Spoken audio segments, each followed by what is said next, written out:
How's it going, everybody? We are back. Hope everyone's having a good ass day today.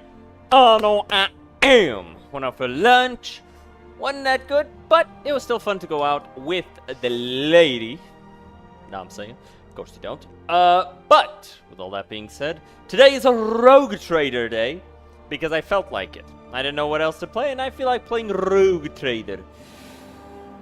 We finished Rise of the Argonauts already. I was thinking of trying, or at least starting, with Severance, Blade of Darkness. It's a lot of fun. It's a really good game. I really like it, but, you know, I don't know. I feel like we can leave that for another time.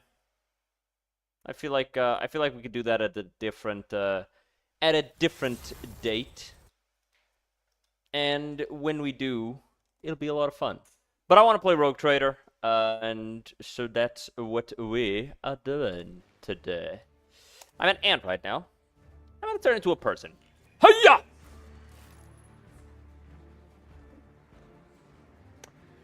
It's a great power that I've been granted.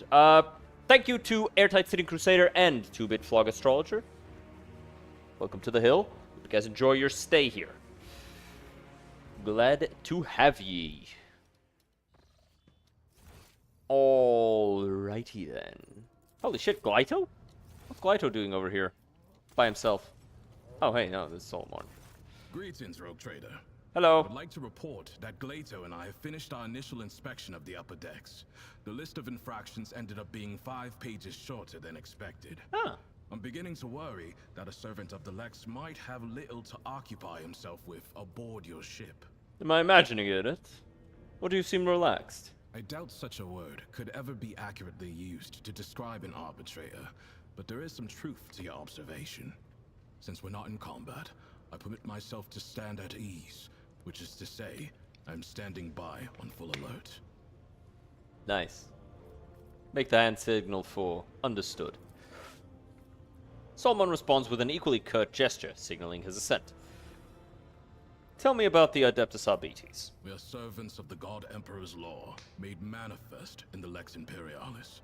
The Adeptus Arbites uphold order on the scale of the Imperium and bring merciless punishment to offenders. What types of crimes do you usually handle? The most significant ones. Beyond the Expanse, the Arbites not only enforce tithe collection, but also ensure that every planet obeys his law and that the Imperium's authority remains unchallenged. Corrupt governors, crime syndicates, rebels. Not a minute goes by without some parasite trying to take a bite out of the Imperium.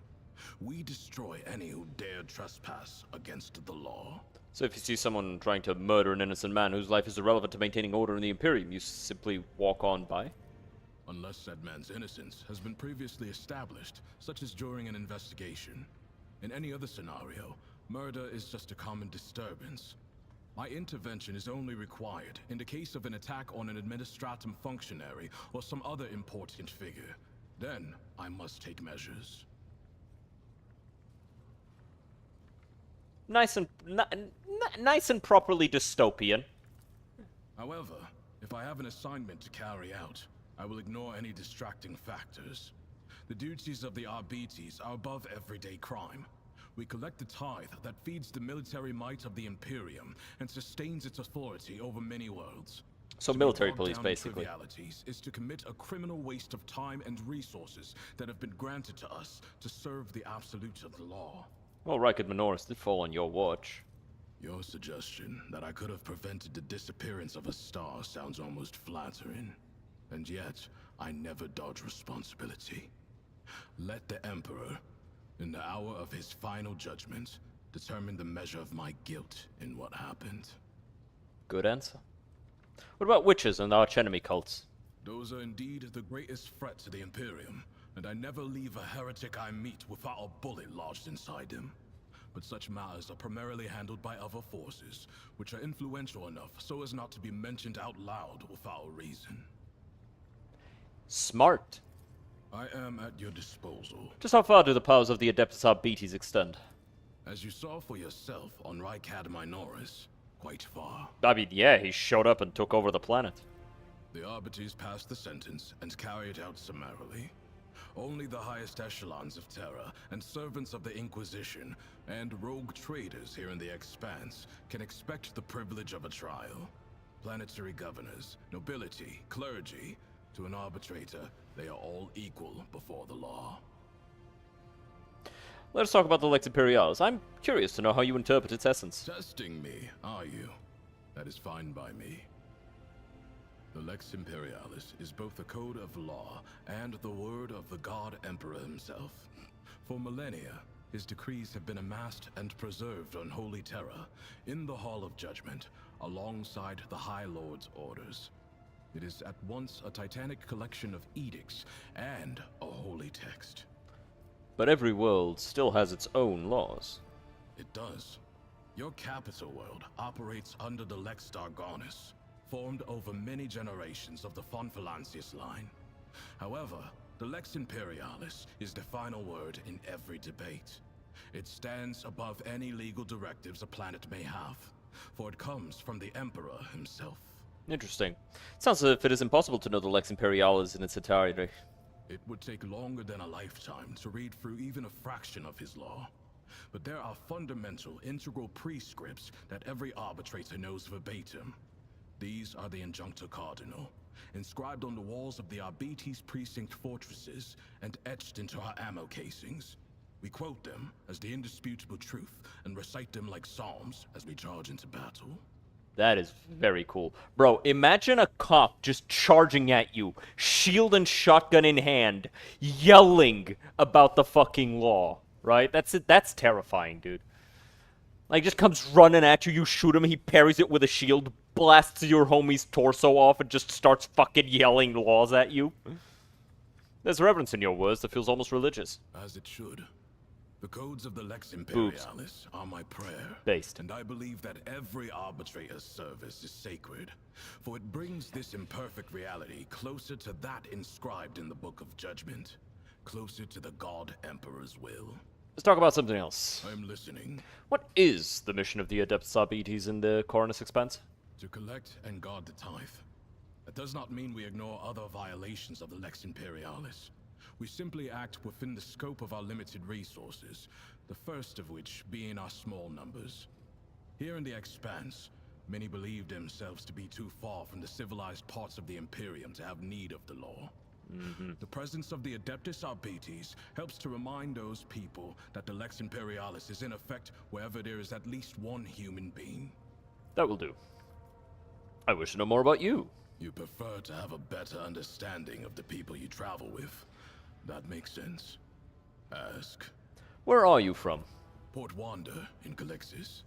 The gateway to the Expanse, a monumental station, always covered in ships and bursting at the seams from all the dealers, pilgrims, mercenaries, and criminals. Yep. Compared to Port Wander, Footfall is just a lifeless rock in the void. Where in the Coronus Expanse were you living prior to coming aboard my ship? On Dargonus.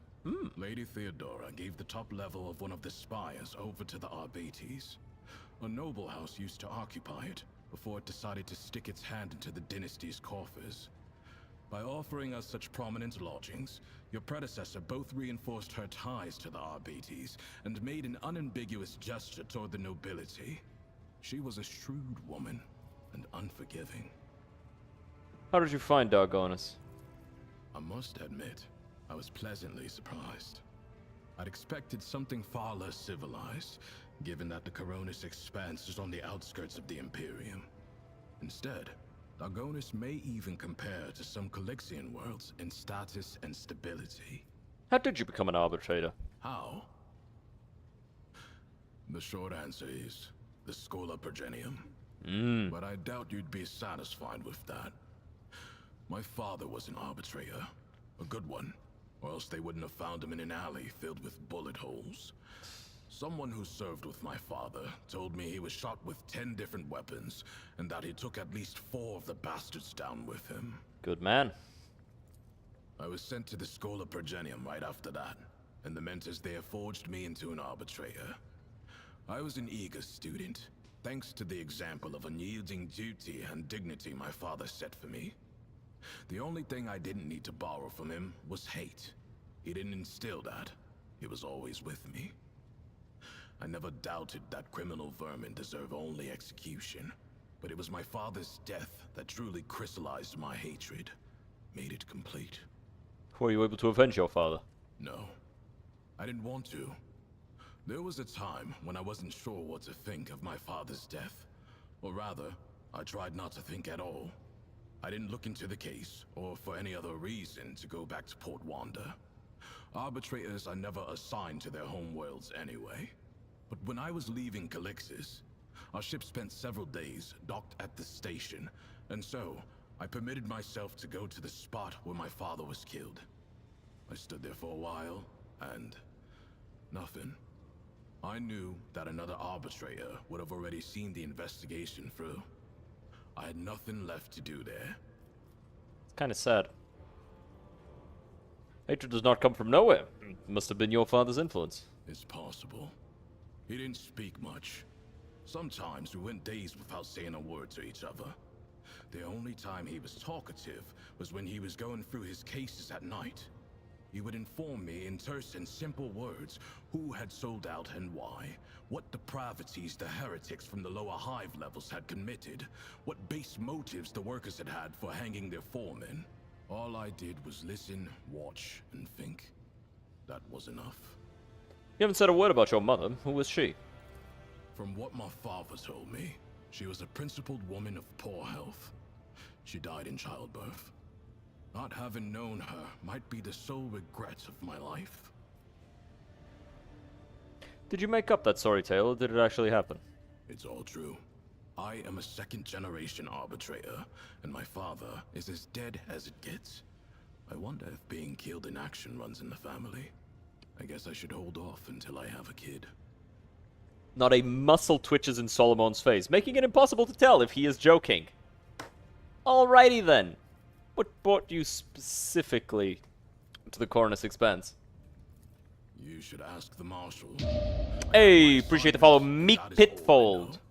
I assume it's due to my experience.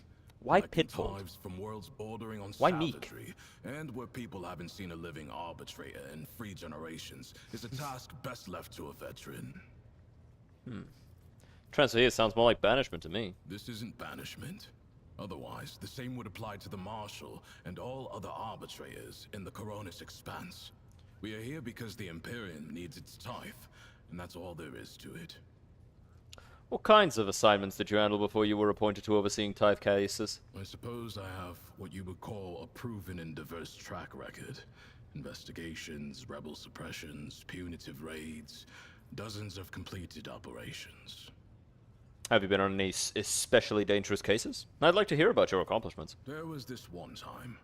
I was part of a raid on a gang of mutants. I excelled in battle, received an award, and was promoted to Proctor. That is all. You're not getting off that easily, Solomon. I need details. Very well. Have you ever been eaten alive? I have. Okay, see, now that's details. That's juicy. That I can work The with. raid I mentioned was compromised. The enemy had been tipped off to our operation, and we had walked into a trap. Some mutants decided to chew my arm off. That was a mistake. Since I couldn't free myself, I pushed my hand down his throat, grabbed something inside, and used him as a shield. While the thing was gnawing on my bones and spraying me with ichor and my own blood, I opened fire on the rest of the scum. That little maneuver bought my unit a few critical seconds. That is fucking badass. No wonder you got a medal and promoted. I'm fortunate to be fighting on the same side as you. Fortune has little to do with it. You have formed an alliance with the Arbates, just as your predecessor did. My presence here is only the expected result of your decisions. I am fortunate to have been given that opportunity. I am listening. How about your Cybermastiff? You hear that, Glato? The rogue trader himself is asking about you. I love how his face only lights up a little any time that his dog is mentioned. Any other time, he's just fucking stonewalling me. Why'd you call him Glyto? His serial number is GL80. Glato is easier to say in Gothic. Many give their cybermastiffs striking names like Slayer or Thunder. I'm fine with Glato. What can your dog do? He mostly provides combat support. He is trained in both lethal and non-lethal ways of disabling a target, with the ability to analyze a situation and then decide on a course of action. Glato is a good tracker too, and he can spot basic evidence. He also knows over 100 commands. In general, he is more resourceful and diligent than most people I've met. What about his augmetics? Glato, ready! The frame is mostly metal, with armored plates covering the vital segments. The jaw is reinforced. Crunching a leg off is like tearing a hair out for him. Turns Glato's head to give you a better view of the fangs, as if their terrifying size were not apparent to the naked eye. I don't even know a tenth of all the things Glato is fitted with, but it's an impressive list to be sure. Take the sensors in his nose for one. A cybermastiff is like an odor analysis laboratory. Alright, that's that. Glato, attention. What commands does he know? They range from kill and guard and the like, to more complex guard and patrol protocols. A protocol is a combination of My hand hurts, I behavioral don't know why. patterns, which the cybermastiff follows according to the present situation. In other words, I don't have to control Glato all the time. He can adjust and react to the circumstances on his own. Glato, down. Cybermastiff yawns, casually bearing a terrifying arsenal of razor-like teeth. That is a useless command, Rogue Trader. A cybermastiff must always be in an advantageous position to attack the enemy. Glato can crawl or move stealthily if the situation calls for it, but regardless, he will not respond to someone else's order. Interesting. That will do. As you wish.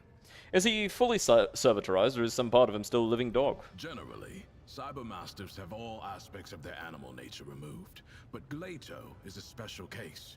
His submodel takes a dog's loyalty and instincts as a hunter and guard, and renders them absolute. He is neither a dog nor a servitor. He is something much more. A cybermastiff, a living weapon in service of the law. He's gorgeous. You cannot shake the feeling that your question has offended Solomon somehow. There is certain vehemence in the way he describes Glato's outstanding qualities. You talk about him as if he were a tool. Do you not feel attached to your dog at all? Glato is not a pet. He is an instrument of justice, as am I.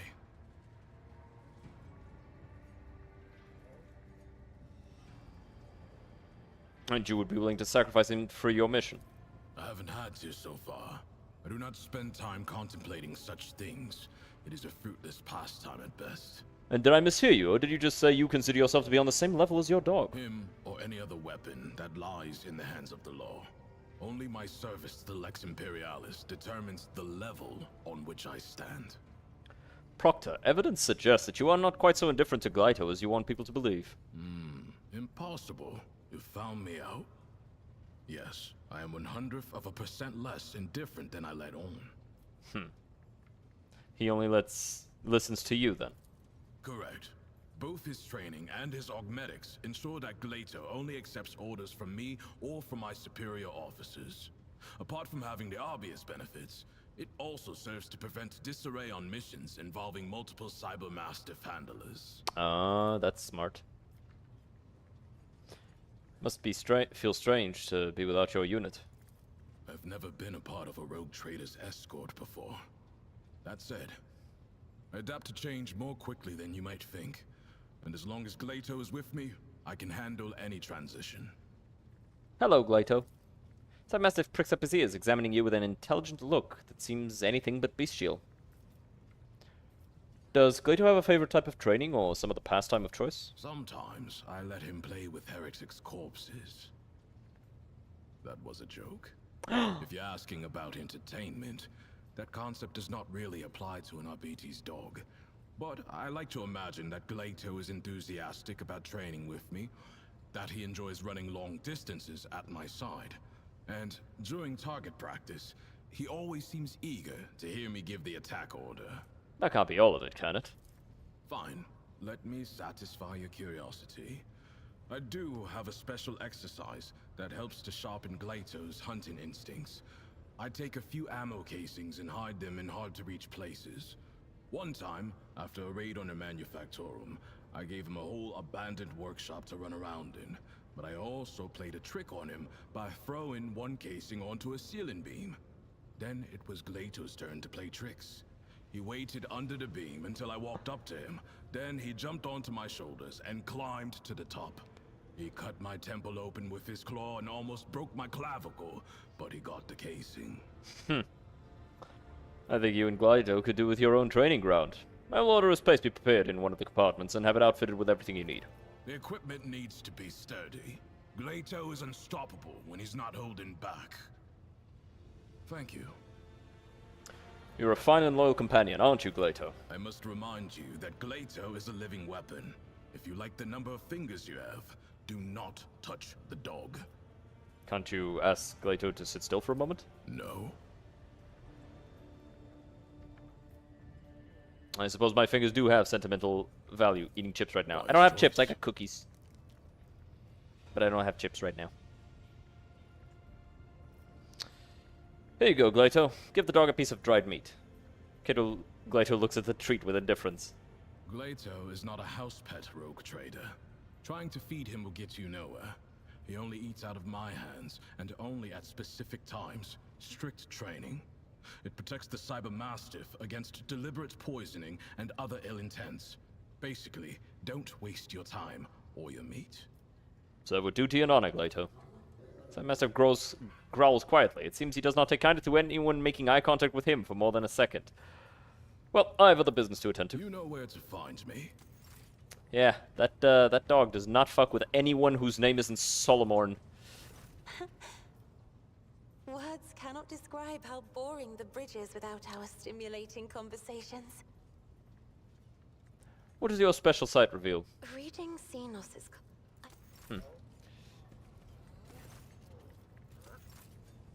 Just talking to everybody, make sure nothing is missed. Lord Captain, gladly. I've already done these previously. And we seek out the relic. And none that I'm aware. If that was...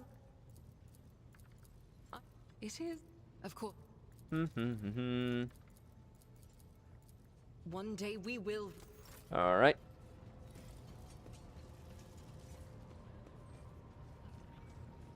Lord Captain. As I thought, we've already talked to Abelard about everything. Do I owe this visit? I know nothing about you, Heinrichs. Could you tell me a little bit about yourself? I'm usually the one interested in the pasts of those around me. I don't care. Like many psychers unaware of their curse, I found out when a strong emotional reaction triggered an involuntary... I don't consider raw emotions to... One. Since the day of... Gladly. To be honest, such as? As for those, I need... As you wish. The Lord Inquisitor was most Alright then. May the Exalted One protect you. Have you grown... Argenta?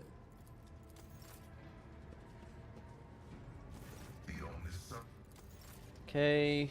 Nothing to discuss with any of these guys, I think. Even... Domain. Hibula here. Please stop cutting yourself. People have to clean that up. Have you recovered from your encounter with the false Theodora? I'm not going to lie. I haven't. Yes, sir, Lord.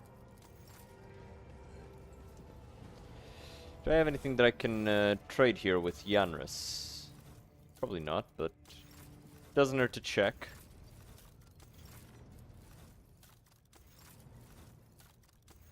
Alright then. I guess it's time that we move on. Back to Janus. I think we'll bring Solomorn instead of Abelard. I think he'll do some good work. Just give me a second. Gotta close something here. There.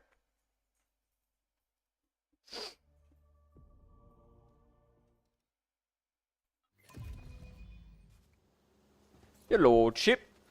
That's me.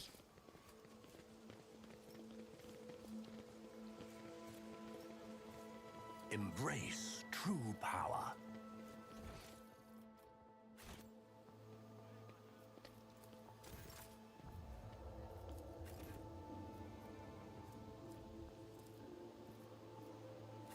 I did respect Solomon from level 1, so he's definitely a lot stronger than he normally would be. Purely because now he doesn't have 3 useless level ups in Fellowship.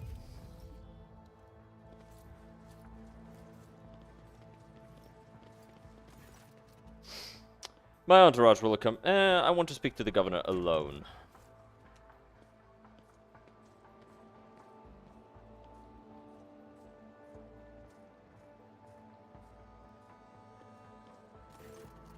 Greetings, your lordship. How may I be of assistance? You neglected to mention the strange changes in the planet's flora and fauna. Magos Finzilex is a very wise man, but his fixation on evolutionary process seems a little extreme to me. Janus was heavily cultivated, forests were cleared, and mountains raised across half of the planet. It is no surprise that we are still noticing the consequences of those changes. It's possible that the plant mutations are connected to waste runoff from the harvesting equipment, and the changes in wildlife behavior could be a reaction to the expansion of the cultivated area. Are you surprised by my knowledge on the topic? Our whole dynasty has dedicated itself to taming Janus, this plentiful yet stubborn planet.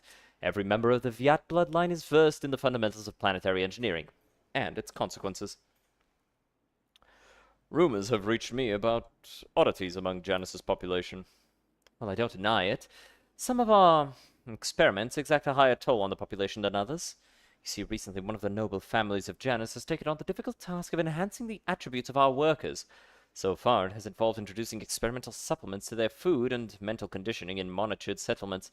Sometimes procedures are disrupted, and part of the population suffers some side effects. The specialists of the Gravas family would be better placed to inform you on this topic, but alas, they are currently engaged in the field. You're forcing settlements to pay their tithes in human bodies. What? Really, Malachi, you speak as if you actually believe the claims of these wretched peasants. I do not ask anyone to pay the tithes in human bodies. I am reducing the burden on the settlements which have suffered as a result of unsuccessful experiments involving enriched food. And I'm gathering the worst affected subjects, those who are no longer capable of work, for further study. Some among my circle would call such concern for the underclass a weakness which may have incited rebellion among the emboldened rabble. The tech priest mentioned ancient ruins belonging to the Xenos. I know to what you're referring. Strange structures of an unknown material. For the prevention of any unfortunate accidents, I ordered the area to be declared out of bounds for all. Some things are better off left under a thick layer of dirt, beyond the grasp of even the enlightened minds of the Adeptus Mechanicus. I found the rebels' nest, Vistenza. Have you really, your lordship? And what have you learned?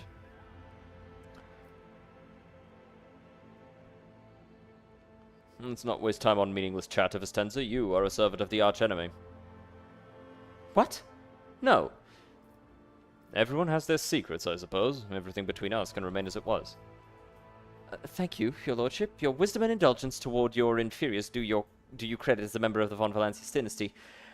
Excellent. Let's not waste any more time. We should discuss what Janus can offer. I was kind of hoping for a little bit more than that. Did I mess up by just accepting it? Nah. I'm gonna try and stretch it a little more. I'm obviously not bringing everybody, though, for obvious reasons. Most of these motherfuckers are dogmatic. Powers unseen uncover my path. Okay. Let's try this again.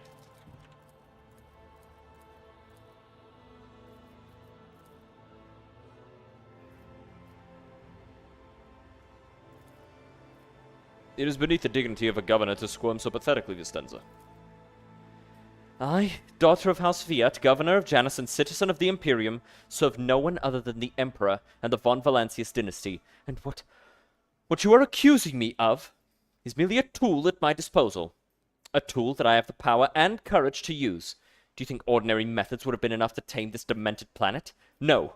My family struggled for decades to subdue Janus once and for all, and it was all in vain.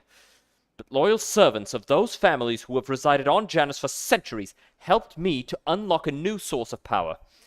Ancient knowledge secretly passed down from generation to generation, accessible to a select few, which grants power over nature itself. How could I reject it? How could I undo all the work of my predecessors who were entrusted with Janus, who faithfully served the von Valancius dynasty, and who, with a madman's obsessiveness, hewed this rock into a stunning diamond? 2 days spent among the initiated was enough for me to start hearing the voices of angels in my ears. Angels who gifted me the keys to conquering this world. And before you have fed my ears with more accusations of moral admonitions, remember who has dutifully served your dynasty all these years. Remember who has devoted her life to turning Janus into the primary source of wealth in your protectorate. Remember to whom your predecessor entrusted one of her most valuable worlds, without fear of treachery or conspiracy. Without me, without my service, my sacrifice, Janus would be nothing.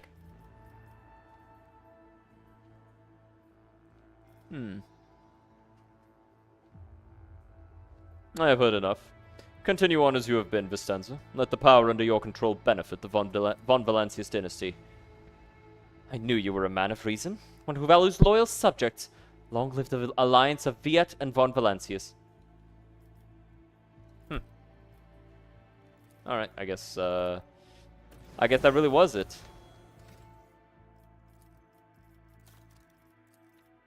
Do a level up. We've already got athletics maxed out. I should do carouse.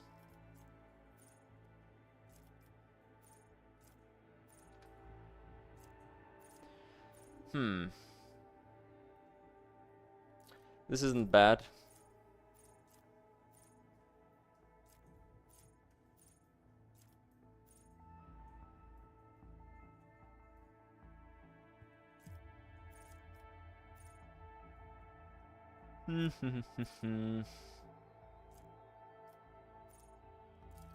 This is really good.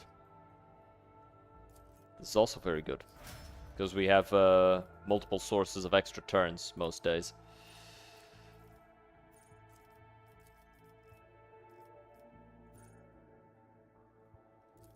Yep. So we've already got willpower here. Her stuff scales with intelligence, right?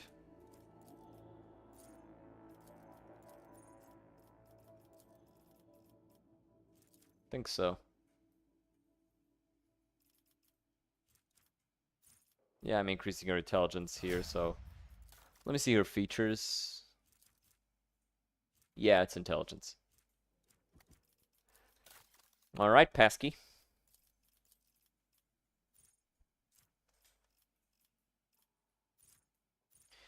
He does have a plasma weapon right now.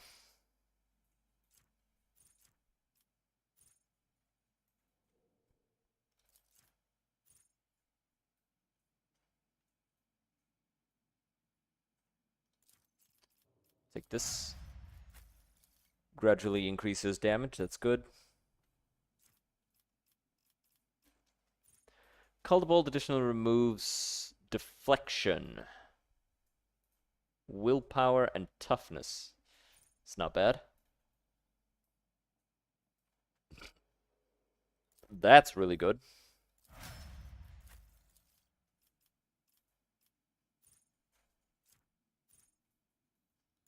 Yep, let's increase its toughness a bit.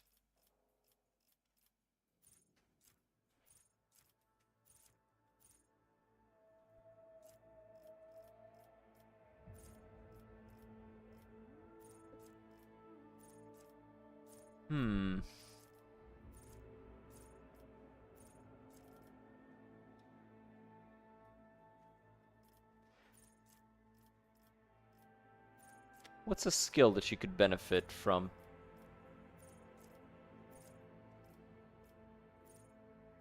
I think demolition might be a good one for her. You know. Although if we have him, we don't need her for demolition, so that was actually stupid. That doesn't matter. There was literally nothing else that I wanted to give her, so.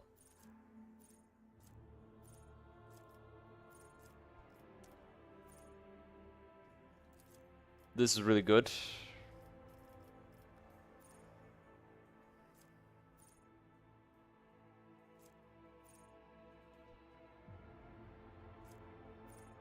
Lawful intervention. Yep. Make him a little tougher. Alright, I guess we're done here. Thought this was going to be a little longer than that. Was hoping it would. Kind of disappointed that there's basically nothing that happens here if you're a heretic. It's just, alright, well, I'm gonna leave now. You keep doing the thing that you're doing.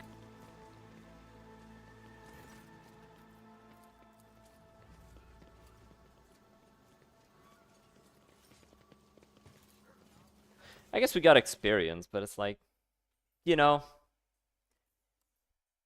it's a little, you know. We now have control over the granaries of Janus. The promise of help given to the Liege of Footfall, Vladimir Takara, can now be fulfilled. Allow the servants of the archenemy to prepare the special cargo for the defiling of Footfall. Ooh. Governor Vincenzo Fiat's circle have embraced the cause with fervor. It will not be long before the shipments of contaminated provisions spark a special reverence among Footfall residents toward their highborn benefactor. And we also got some extra stuff. And what do we have here? Tears of Repentance. Okay, some blinding grenades. We've got a Drukhari rifle with some toxic shot. That would not be bad for, that would not be bad for Jai. So we're gonna get that for her. Provisions. Did we have anything that needed provisions?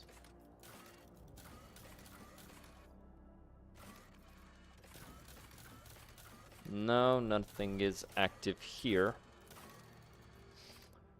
We actually have to go to all these places. So I guess we should. Let's go to all those places that Italy had pointed out to us. And see about that stuff.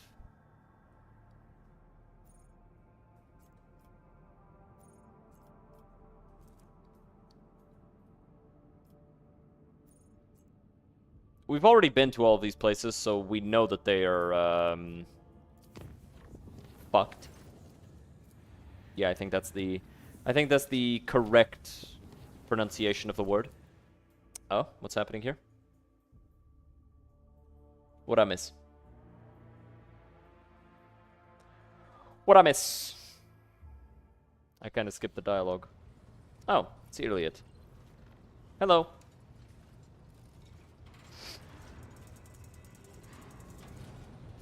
Please spare me a brief moment of your time, Elantak. Very well. Zurion knows that I do not care about the curious glances of Monkey. I grew inured to them. Oh, this scene. Oh, this scene is so good, bro. They curse me from afar. They follow my every move. They ward themselves against me. Let them. After all, what can be done with such weak-minded, primitive creatures? Bro, chill. And still, one monkey stunt has caused the cup of my patience to spill over. She dared to approach me, to speak to me, and touching my hand, she suggested that we withdraw somewhere private. She wanted Morag. The mere memory of it stirs up a tempest in my soul. Were you truly so offended by it? Try to imagine, Elantak, being lusted after by a wild beast. It is foul, disgusting, so vile that it makes your very soul shudder.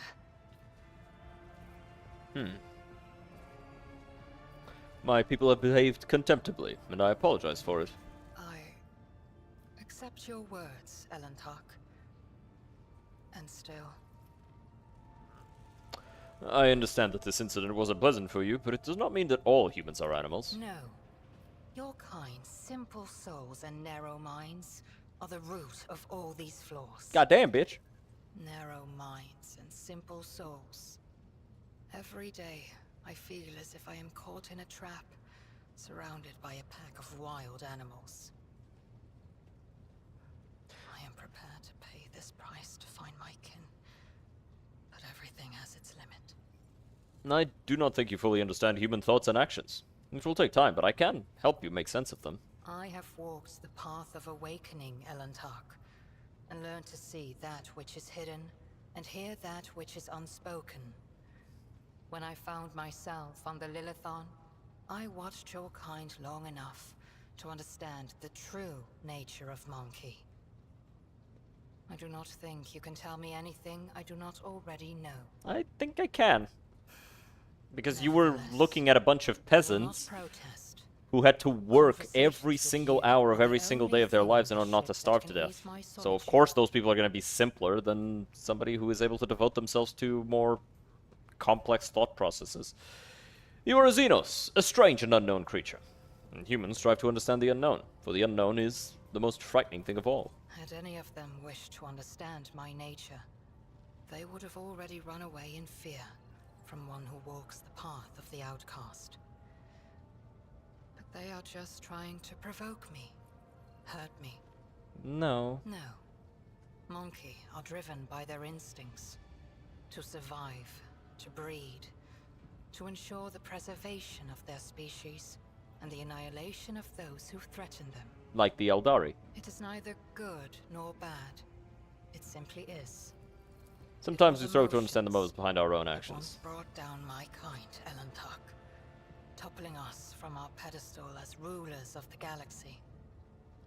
Indulging your weaknesses or whims does not make your species any more attractive. All humans are different. My people's interest in you was not intended to be an insult. Elantok, please understand that I do not find Monkey attractive. The mere thought of being intimate with one of your kind. Our conversation has only proved my point, Elantok, that Monkey and the children of Azurian are as different as night and day. Eldari do not simply see the world differently. They see more than any monkey can ever comprehend. Okay, and what do you see in the world around us that I do not? What do I see? Your words ring with the desire to know the soul of another. But will you be able to comprehend my answer? I hope so. I will need time to put the entire truth of this world into the meager language to which your ears are accustomed. When I find my answer, I will pay you a visit. You see, this is the problem with the Eldar. They are so convinced of themselves being different, themselves being superior, themselves being better, that they just end up alienating the very people that should be helping them. Like, they need human assistance. Appreciate the follow suggested bro, appreciate that. Welcome to the hill. But it's like, these guys are at the edge of annihilation. Everything they do is for survival. Everything. They even, like, even down to the way that they organize their military. They need to do things a certain way, otherwise they die. And everything in their society is colored by that. And yet somehow, she still uses it as an insult to claim that humans are simple. It speaks of a level of hubris that I've only ever seen in, you know, rich white men.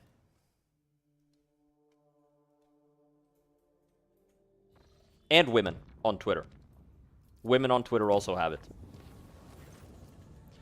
Okay, I keep receiving reports about malfunctions among the various ship systems. This time we're dealing with inexplicable temperature fluctuations. Thermal control failures were observed not only in individual compartments, but even in the soldiers' protective equipment. Several crew members have suffered from burns and frostbite. The tech priests are performing the rites of machine spirit pacification and remain convinced that the issues were caused by the spirit's obstinacy and defiance. Their reports claim the incidents remain well within the scope of expected performance parameters. Over the last few days, complaints about the malfunctioning thermal controls have dwindled, but the crew members have started whispering that our vessel is haunted. The tech priest's assurances that only the machine spirit's temper are to blame are doing nothing to dissuade those ridiculous rumors. As they should. Ship's haunted. Everybody knows it. A violent battle is unfolding before the rotary side. Patrol ships from the Chorda fleet are tearing apart two small Eldari vessels. Once they are finished with them, the Void ships give chase after the third, already damaged vessel, clear with the intention of destroying it as well. Send a message ordering them to stop the battle. Voxmaster relays the Lord Captain's demand to stop the battle and soon returns with a reply. According to the Chorda ships, this group of Xenos are Malicious criminals. Try hard, try hard. I try to try hard a little. I try to try hard a little. They're guilty of raiding the system's planets and robbing merchant vessels. Incendiary Chorda's void ships are intent on performing their duty before the Emperor and exterminating the Xenos. Analyze the intact Xenos ships. Ask Chorda's patrol for proof. Demand they cease fire. Ooh, this is gonna be good. Yeah, kind of figured. Try to obvious the pursuit of the next monkey vessel. The Eldari overload their void ship's drives. One of the damaged engines is... yeah. And they explode. They explode. It is what it is. Fuck is this? Ooh. A fail... what the fuck? Bro, why does your dog keep... why does your dog keep doing that?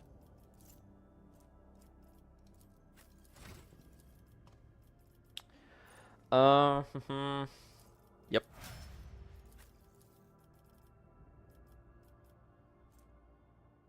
I guess I'll give her Medicaid.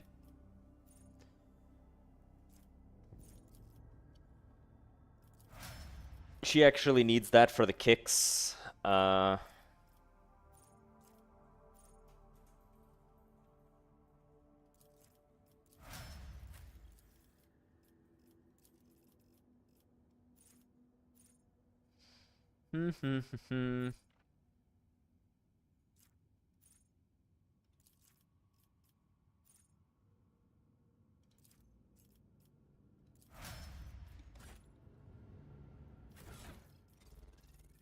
Idira.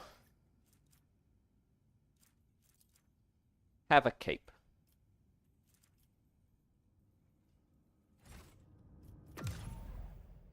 I do think it's funny that almost all the Eldar we encounter act like fucking idiots. It's like, oh, humans are primitive. Okay, I didn't blow up my own ship trying to get away from somebody who was very much trying to be friendly. Where's the... what's the colony button?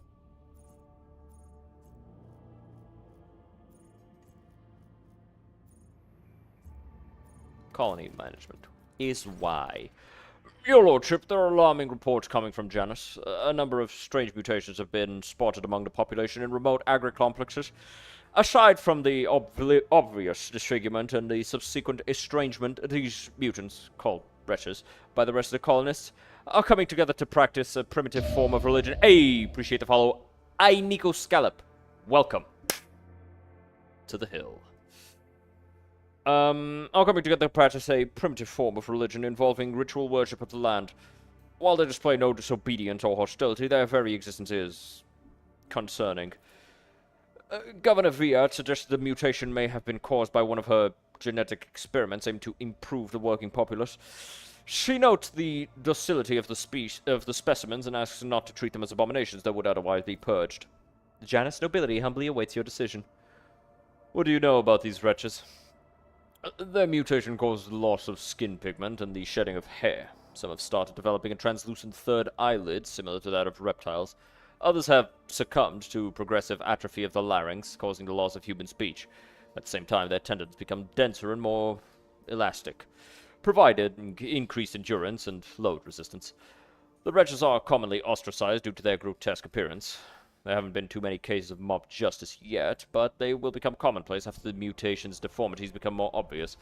The wretches tend to form groups with similarly afflicted people. Their average level of intellect is low. They all belong to the labor caste and communicate among themselves using a primitive vernacular of their own invention. As for their barbaric religion, they are deifying both the soil and Janus itself. To them, working in agri-complexes is a form of worship, which has had a positive impact on productivity. What do my advisors have to say? I saw your agent's picked recordings and the signs these monkey leave behind, their idols, and I cannot deny a connection, though pathetic and extremely abstract one, to the symbols of my people.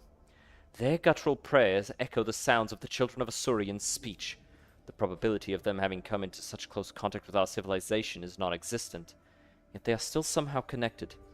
Protect these people. Resettle them to distant abodes where they will not be harmed for their peculiarities, and keep watch. Someday the truth may be revealed. The blessed sanction of the Imperium does not grace these mutants, but nor does it declare their existence anathema. Should we sentence them without further study? There are mutants whose existence is fully sanctioned, such as Ogrins, Ratlings, Pariahs, Palages, Felonids, or Troths.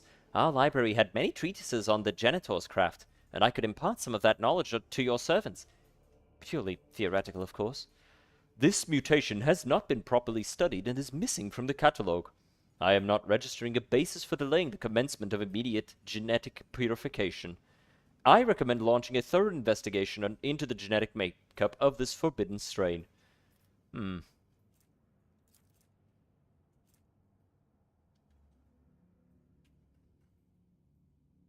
actually really strong for Jai, so I might go with that. Don't like that one.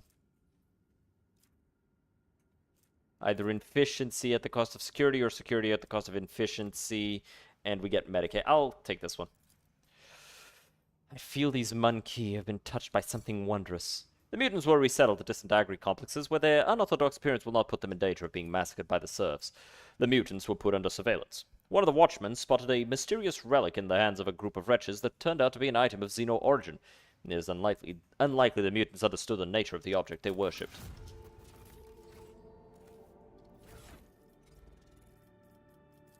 Here you go, Jay. I'll give you this here. Yeah, she's our all-rounder. She has pretty much every skill. Yeah, that's huge. It's actually so fucking good.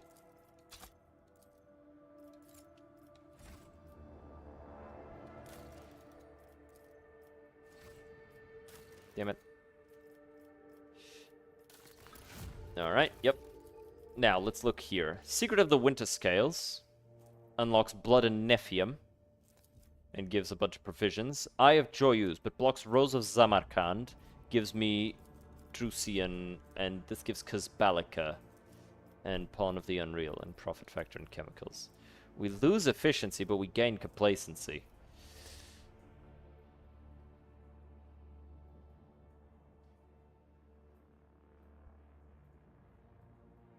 This is actually insanely good for somebody like Heinrichs, who is a dogmatic psyker, so we are giving it to him. So we're gonna go like this now. Or should we go here first? I don't want to do Kavagama just yet. We'll do Kavagama last. Because while I like Kavagama, I prefer to leave it for last. By the way, small reminder, guys. Due to recent changes in Twitch's content policy and viewership policy specifically, if you are lurking, make sure to, every once in a while, just, you know, click on the stream, be an active viewer just a little bit if you want to support the stream. It helps a lot. Even just a little, you know, just type something random in chat. Every once in a while, it helps a lot. Don't tell me what to do. My bad. My bad, shutting up forever.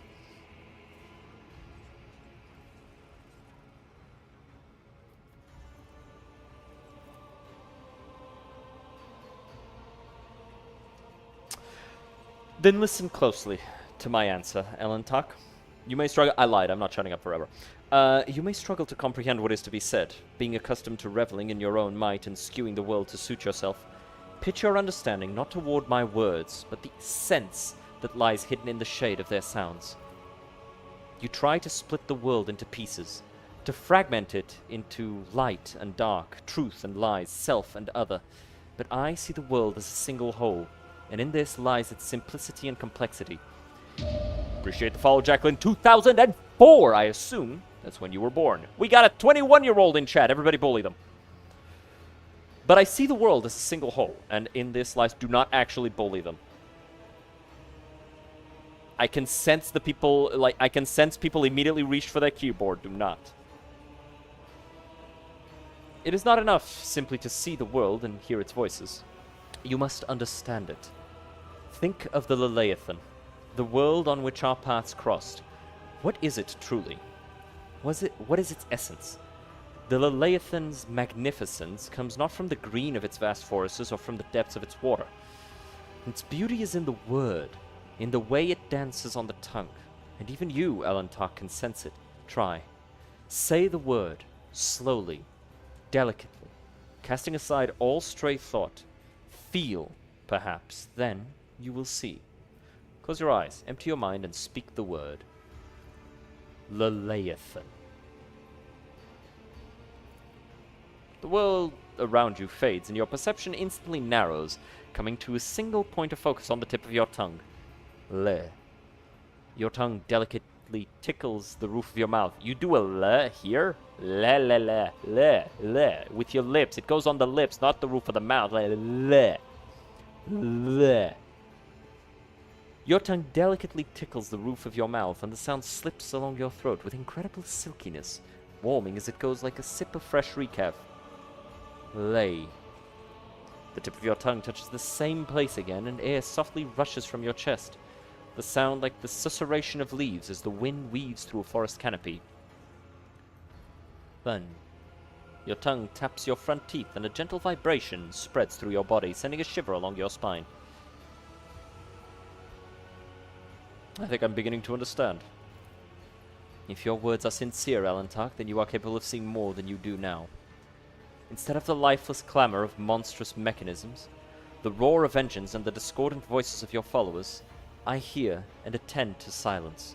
It arises in moments of spiritual serenity, and in that stillness, we become witnesses to the transformations of our inner world. Monkey lives pass so swiftly, you rush through them for the sake of a chosen goal, but thoughts of transience and loss frighten you, and so you drive such thoughts away and drown yourselves in the daily tumult. But it is from fleeting moments which enter our lives and quickly vanish from them that the soul's fortress grows. A moment's blooming, an hour's wilting. The splendor of each lies in its ephemerality. So too the memories of those who have left our side and no longer walk the path with us. And in you, Elantok, I see much more than just another monkey. Your true essence lies in your will, which is capable of changing the world around you and within you.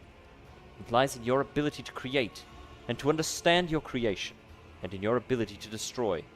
It lies in what your kin's minds cannot grasp, what their primitive sight cannot behold. But I can see it. I never expected to hear you say such things in reference to me. I am but speaking the truth, Elantok. However, I ask you not to make the mistake typical of your kind. My words contain no insinuation nor any call for you to act. Your soul shines brightly in this world. I see you, and this will never change. That is all. Thank you for telling me how you see the world. And what do you make of it, Elantok? How differently do you see the world?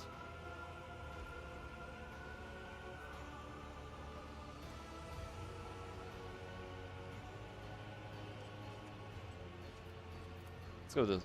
What does that mean?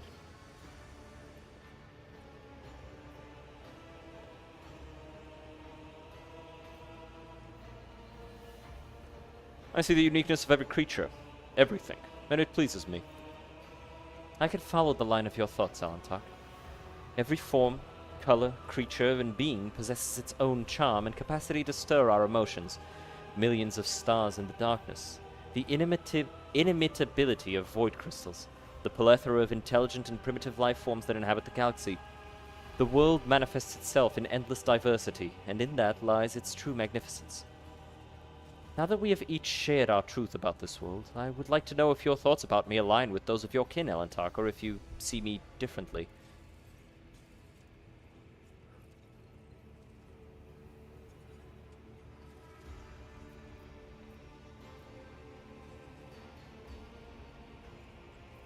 To me, you are a foreign yet beguiling world. I don't know if this is going to be the one that she likes. I hope that one day I will come to know you, and on that day, my own world will become much deeper. It seems there are many facets of your soul that I have not considered, Elantok. Interesting. I accept your answer, and thank you for speaking with me.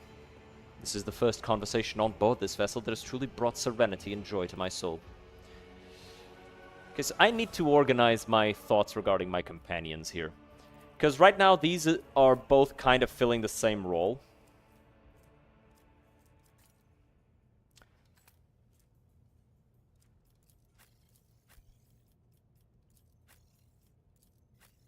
I don't super need him except for tech use. But she kind of fills that slot. Confidently, even.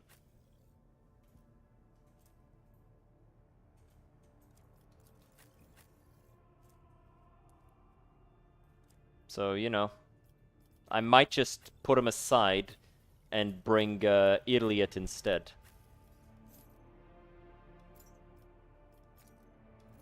Wait, why does he have no... Oh, right, I gave his armor away. That's why.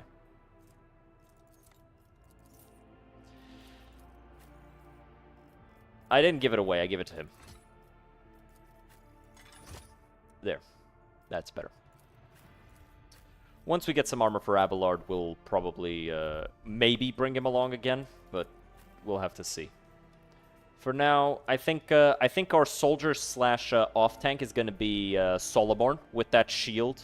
Like he can block a bunch of stuff. He gets extra parry. He gets a lot of really nice stuff. He can even parry with his gun.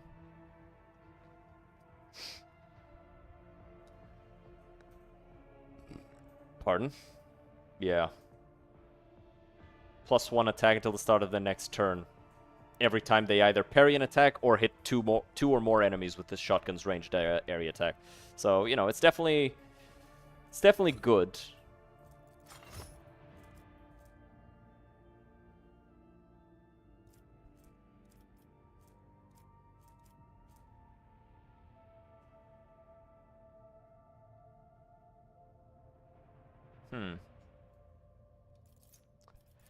I'll give this... I would give this to her, but she's kind of meant to be our, she's actually meant to be our,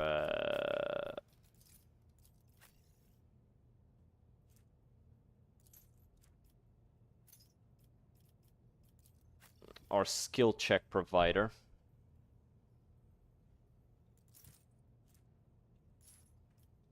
So sure, he can keep this. Why the fuck does Glyto keep fucking spawning new ones of this?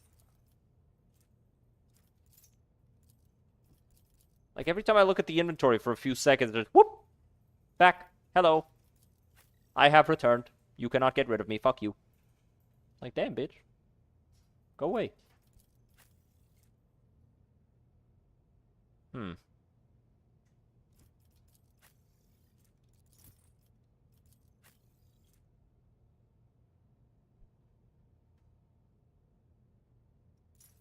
He's got good toughness. I'll give him this, so he can use this on multiple enemies, so he can get them away.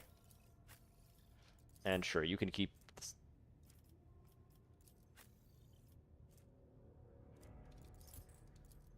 I swear to fucking God, that fucking thing.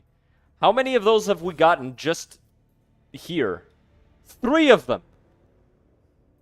Stop that. You are inferior. Leave. No one loves you.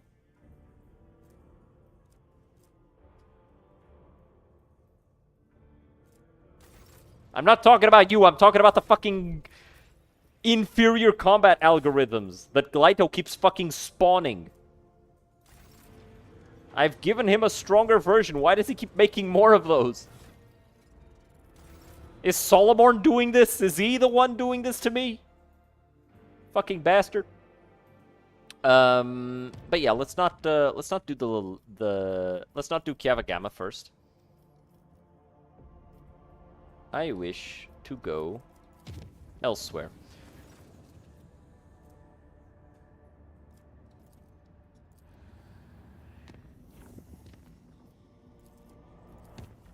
We're gonna go here.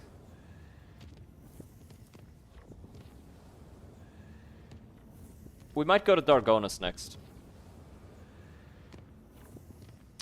Jungle World. Unforeseen thing, but that's not the one that we're needing to worry about. This is the one. Traces of a space battle. Hello, Captain. There's evidence of a recent scuffle straight ahead of us. Don't take me. This is the frigate. This is just a gutted piece of metal. Blimey. Culprits are here, too. It's the Eldari freaks. I recognize their shiny asses even from this distance. Except the Xenos are acting suspiciously. They're hovering in place, not even trying to run. Should we approach or open fire from a distance? Call off your people, Elentuck. Something is wrong. The children of Athorian are dismayed, but doing something like this to a monkey vessel. No, we are not animals. I appeal to your prudence and the promise you made. Do not destroy my kin for the deeds they did not commit. Lord Captain, we have received a report from the Augur crew. The situation is unusual. The Xenos ship displays no biological or energetical signatures, even though it appears to be intact. According to the scanners, there is nobody on board. However, survivors are believed to be hiding in one of the compartments of the damaged vessel of the Imperium. We have also spotted some drifting plating remains that belong to a third, unidentified vessel. Dispatch a rescue team if there are any survivors at the frigate. It will be done. Lord Captain, the scouts managed to rescue several emaciated officers from the wrecked ship. Despite their wounds, they were able to tell us what had happened. During a patrol, the frigate discovered an Eldari ship. Appreciate the follow, Actor Guzzle. Welcome to the hill. Getting a lot of people today. Crossing the system and decided to immediately attack the enemies of humanity. The Xenos vessel proved too fast and skittish, but at one point its engines failed, giving the frigate a chance to attack. When the guns were aimed, several Drukhari ships suddenly pounced from the darkness. At first they attacked from a distance, but soon boarded the frigate and wreaked bloody massacre on the crew. It is only by sheer miracle that the surviving officers managed to escape, locking themselves up in a hidden technical compartment the Xenos had no use for. The survivors claimed that the Xenos conspired and deliberately led the ship into a trap where it met its doom. The Xenos joined forces to eliminate... The Xenos joined forces to eliminate a vessel of the Imperium. An alliance between the Eldari and Drukhari is an unusual sight, and yet such an outcome is hardly surprising. Why, Master Interrogator, I was thinking exactly the same thing. At last, you and I can finally agree on something. How blind are the Monkey to the vices of their own kind. Humans attack a ship of the children of Athorian sailing peacefully by, but it is my kinspeople who are to blame? No, my kind would not willingly take part in a massacre orchestrated by the Dark Ones, and then abandon their ship. Something else happened here, something I'm afraid to even consider. Have the Acolytes of the Machine Cult identify the remains of the third vessel? Lord Captain, I am reporting that the hull fragments belong to the Drukhari Xenos race, but the presence of their ships in the system at this time has not been confirmed. Investigate the Xenos ship. Lord Captain, the scouts confirm our earlier reports. The Xenos ship is intact. Many valuable artifacts have been found inside, but neither the Eldari nor their bodies were discovered. We are late again, Elentuck. We've done everything we could. We're leaving. Alright. So in my defense, Earlier, this time it wasn't my fault. Oh, we got this. Heinrichs. Helmet. Boop. Off. I kind of miss the massive jawline he used to have. He does look hotter like this, though. And the glasses do fit him pretty nicely. They fit him way nicer when he had the fucking Stan Smith jawline, though.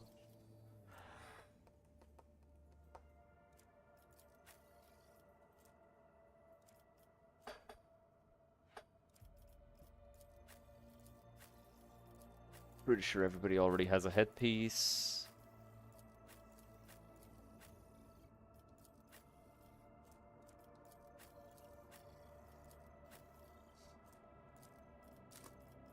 Throw that away. Let's level you up, Mr. Executioner.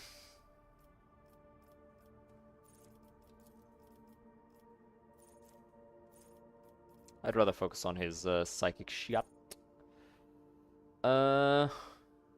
Yeah. A little bit of extra oomph to it. Actually, that's based on ballistic skill. He's a warrior. He doesn't have much of that. Stabilizing factor, subtle manipulation. That's really good. Subtle manipulation is really good. Being able to use psychic powers in melee without triggering attacks of opportunity. Alright, and this is the final one.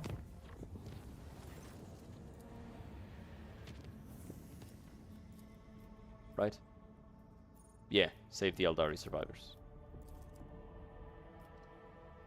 Oh, wait, this is leading, is it leading to Furibundus or Telecus Epsilon?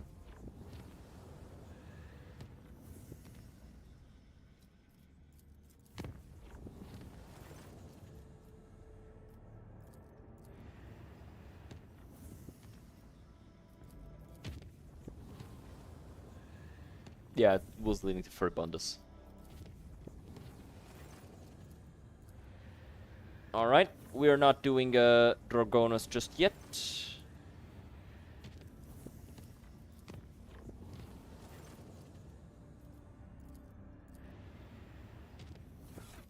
Let me check something. We don't have any armor here for a human, do we? We have some chainmail here, sure.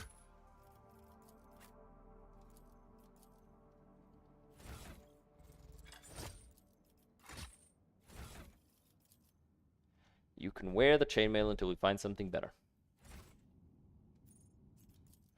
Alright. This time for sure, on God, no cap, we're saving these Eldaris. We're saving them, Eldar. Dark Souls when? Mondays. We play Dark Souls on Mondays. The Augur crew picks up a heavily damaged Xenos void ship among the countless rock masses of the asteroid belt. An Eldari vessel, beyond a doubt. According to the Von Valencia's archives, about 100 standard years ago, the Imperial Navy set up a barrier in the system against pirates and the enemies of humanity. Countless primed mines are still scattered amongst the wreckage. The Voxmaster manages to tune the ship's system to an unconventional frequency, and the bridge suddenly fills with chime-like Xenos voices. Drawn out and mournful, they sing in an unknown tongue, but every officer on the bridge can sense that this is a dirge. Answering the call, Iliad jumps to the cogitators, startling the officers on the bridge with a sudden jolt. In the hopes of understanding the Mun Key technology and figuring out how to help her kin, the Eldari runs in circles around blinking vid screens, but the mysteries of the machine god elude the Xenos. Then she turns to the Lord Captain, powerless. Iliad is asking the Elentak to help her kin, who have found themselves trapped in a snare of fate. The Eldari are enervated and weak, and their song is a cry of despair, a cry that is fading. Establish communications. However, the Xenos do not respond to the oncoming signals. After several attempts, the frequency tuned by the Voxmaster gets lost, and the mournful song fades away. Inquire after the fate of the vessel. Vessel's hull and engines have presumably been damaged in a collision with a small celestial body. However, it is impossible to prove or disprove this hypothesis at such a distance. The Xenos' vessels differ too much from those of the Imperium. Lord Captain orders the 7th to prepare a plan for clearing the material without harming the Xenos ship. Logistics officers led by Master Helmsman Ravo are ordered to plot a course for the rescue shuttle from the Dynasty's flagship to the Xenos ship and back. Now all the crew can do is hope that the calculations are correct and that the veteran officer's experience has not let them down.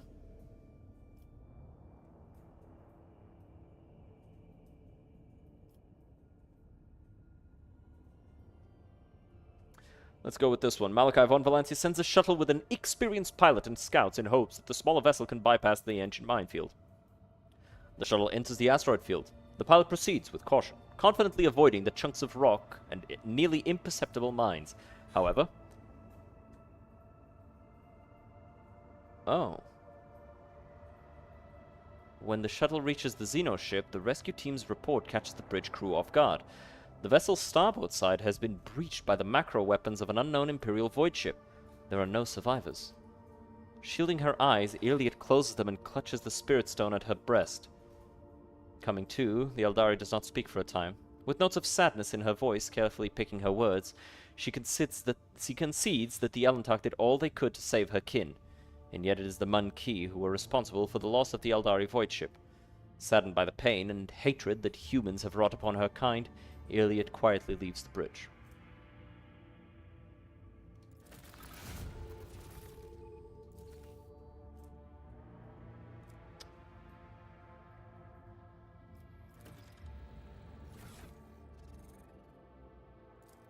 Damn. That's just sad. Like, that's just a sad thing. Like, even if I was the most racist of Imperial soldiers, I probably would still be a little fucking Glyto, stop manifesting this. Cut it out.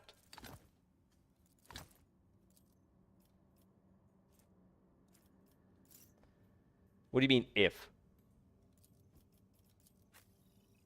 Shush. Mean to me for no reason.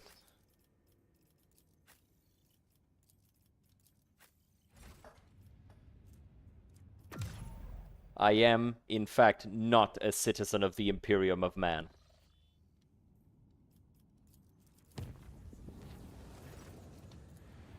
Bro, imagine fucking I've been watching a lot of like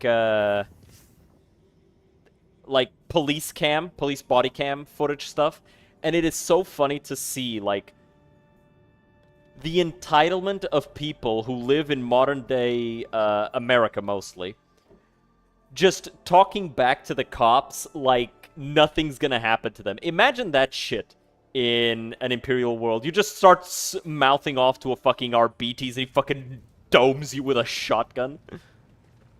Oh, accidentally pressed the wrong button. Just fucking domes you right then and there. Doesn't even talk to you about it. Just like, bap! Problem solved. Moving on.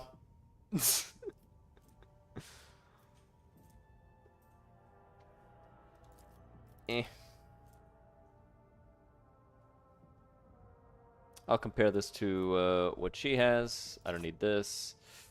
Anatomist's Amulet. If the wearer inflicts the bleeding, burning, or toxin effect, this...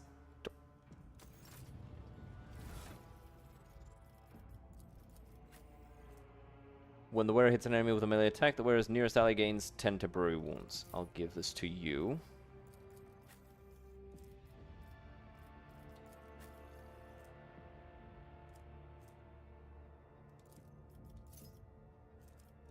Let's compare these. So, Starblight deals more damage, has less armor piercing, but it inflicts fatigued and slowed on the target. What do these do? Minus 10 penalty to strength, toughness, and agility, and minus 1 movement, and minus 3 movement. So minus 4 movement and a minus 10 to a bunch of stats. Very good shit. And when this Mazoa pattern Hex Rifle hits, it poisons the target with a vital toxin for 3 rounds if the enemy fails. Okay, so I will keep the Starblight instead.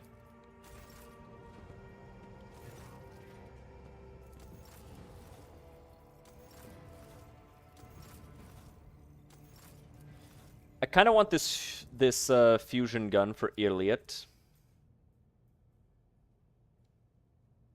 And this also sounds really good for Iliot.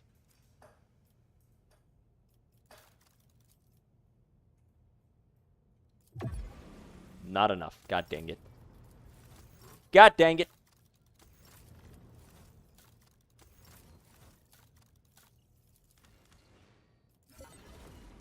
I will take that.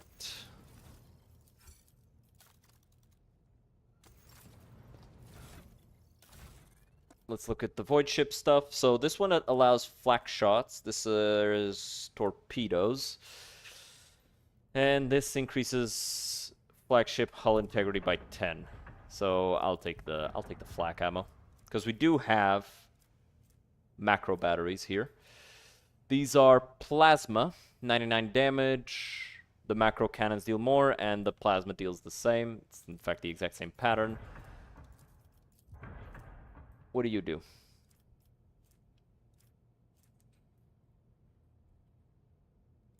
Outright inferior version of the torpedoes we already have.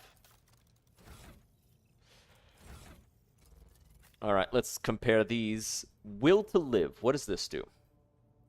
Enemies adjacent have their toughness reduced, and the wielder gains toughness for each adjacent enemy based on their psychic rating. Sword deals additional damage. That's for every force weapon.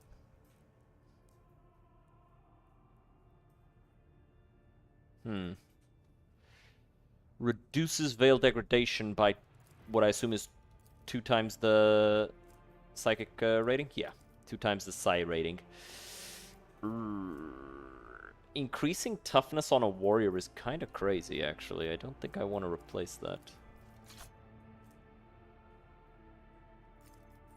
There's no reason to give him Lore Imperium. He is literally never going to compete with somebody like Jay.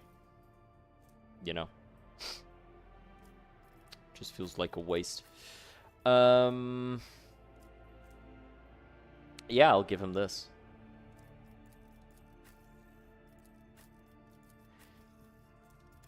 Can't he? Yes, he can.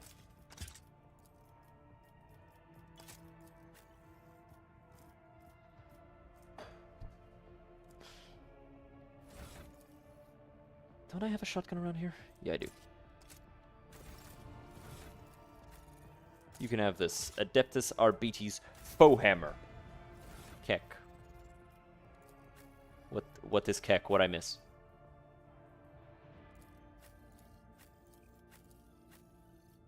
The fuck did I miss?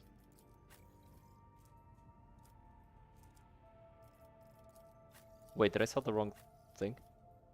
No, I didn't. I gave him the melt token. What is Keck? What is Keck? What did I miss? Oh. I just had that right there, just waiting. Okay, fair enough. Fair enough, fair enough.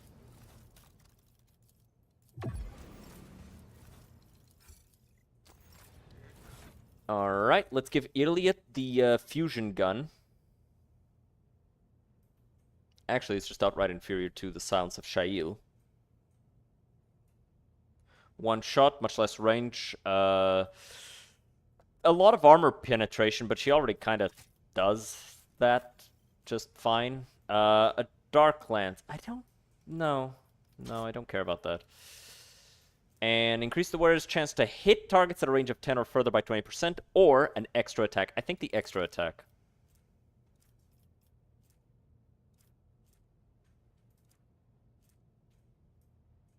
Because, like, we just got her another thing that gives her extra attacks, right? Yeah. If somebody's immobilized or stunned, immediately an extra attack. And I know that Ensnare the Prey can immobilize. Yeah.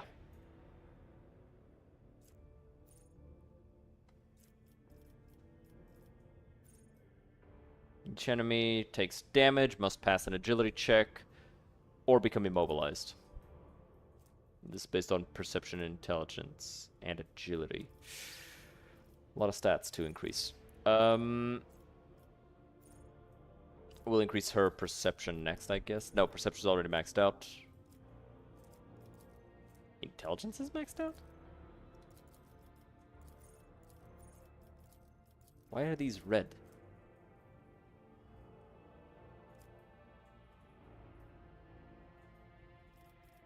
Oh, she got these maxed out here. Why is this one max? We'll probably max out her agility, actually. Yeah. Because it increases her chance to avoid damage.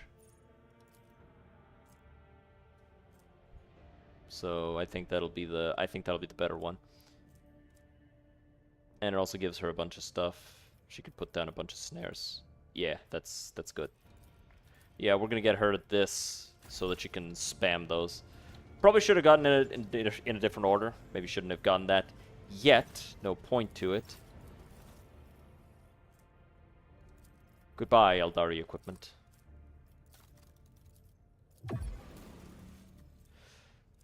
I do want this stuff here.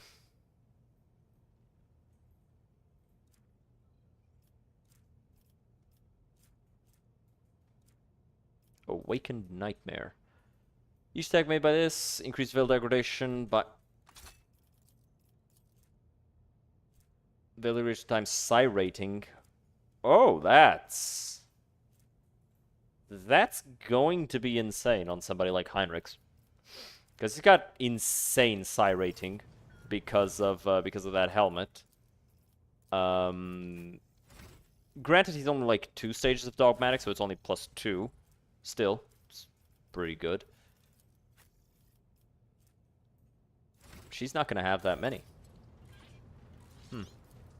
Alright, let's go. I wish there were a few more staves rather than just force weapons. Oh. Right, the Eldari cache that Italy had promised us. Oh, we're in combat. Alright. Wait, what's happening on Discord? I have been pinged. Who dares? Who has the balls? Oh, it's another streamer going live. Like me.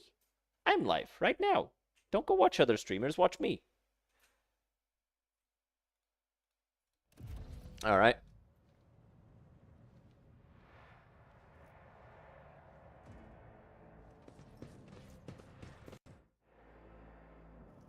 fucking... The mouse. It's not being contained. Contain the mouse, damn you. The world You fuck. trembles beneath my feet.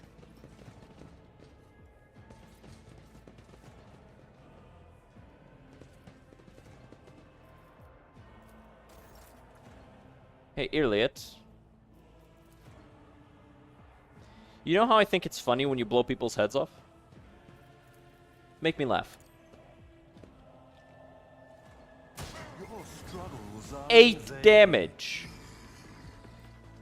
I regret bringing you.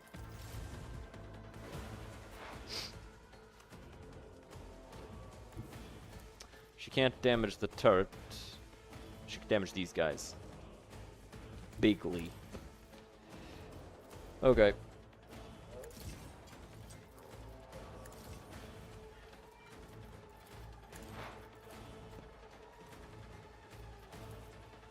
Annihilate that guy.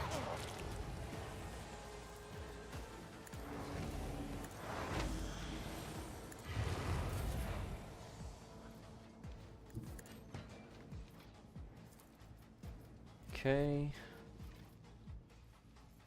I actually should give this to Heinrichs for the poison.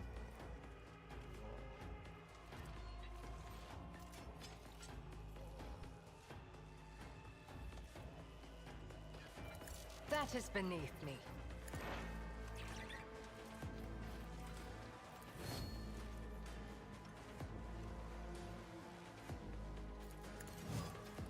If it serves your cause.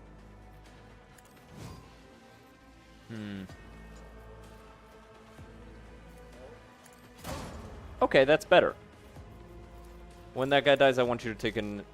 Oh, she can. Limited range.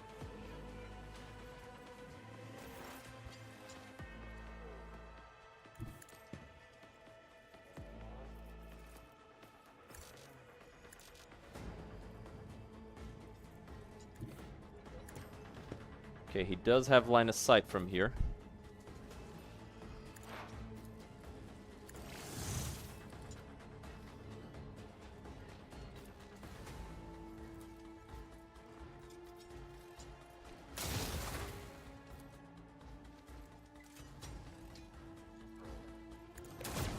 Well.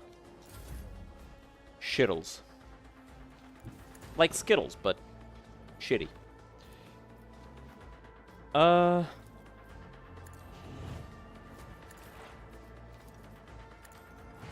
up that guy's brain.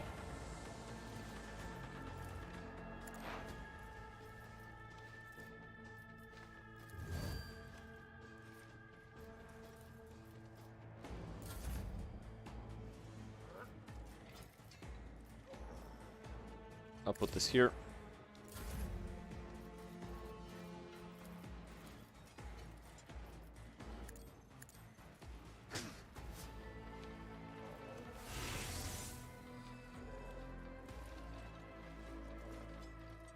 Okay, I thought it was gonna make another attack, but it didn't.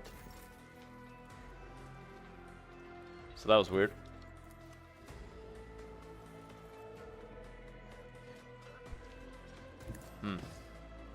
Not close enough. I need no guidance.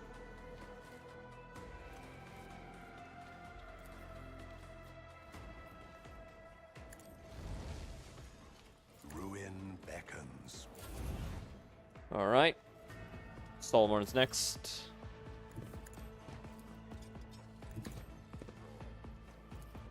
Right, Glyto, get him.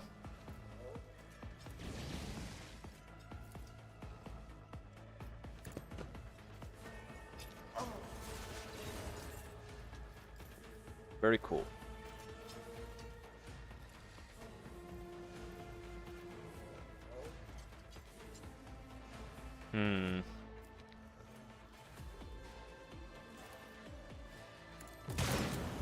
Damn it, Glyto, you couldn't have dodged that?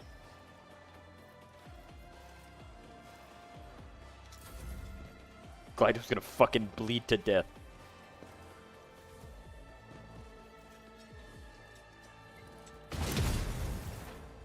That miss. Cool. Will do. Let's move this yonder.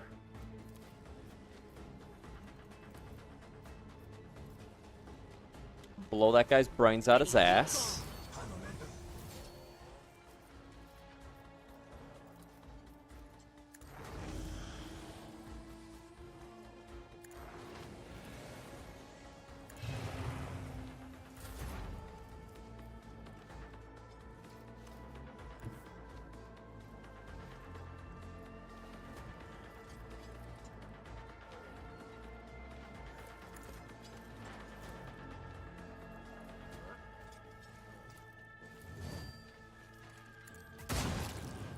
Good.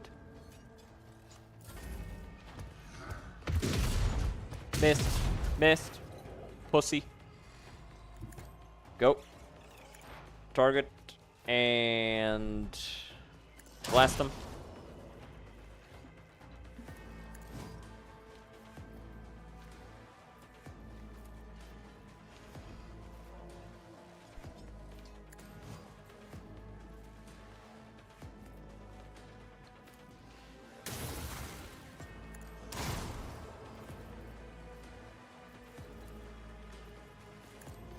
Go ahead, and if this guy dies, I want you to take another turn.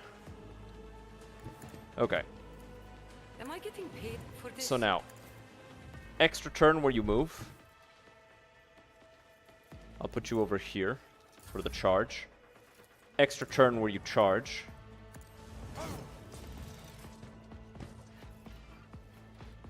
Destiny reshaped.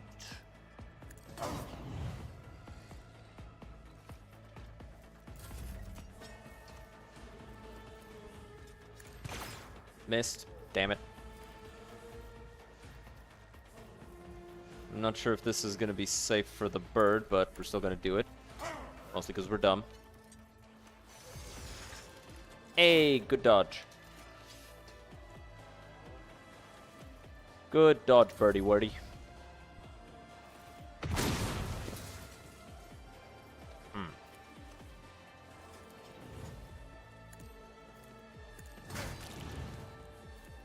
Accept my offering.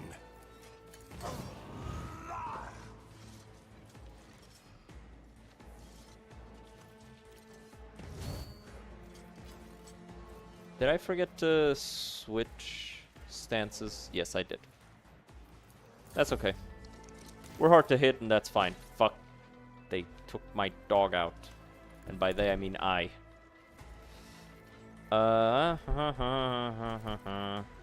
Single target, 2 shots, or 1 shot, multiple targets. Get up, Glyto. Good boys don't stay down.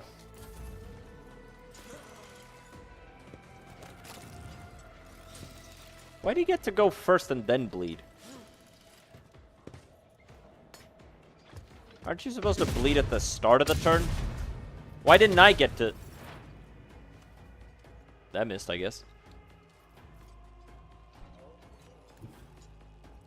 They who discern the future own the battlefield. Sure thing, brother man. Will do. Very good. Why can't you do these?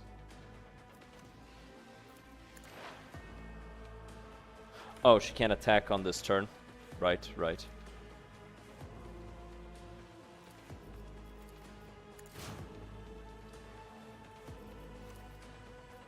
Blind the turret. Just a little.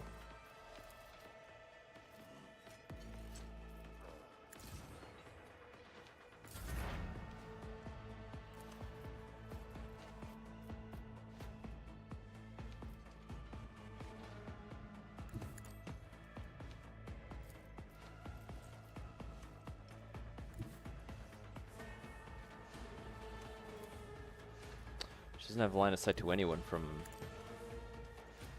over there. She can shoot, but she can't hurt. Oh, she can actually hurt this guy. There. Now, if we manage to take out that turret, I want her to take an extra turn.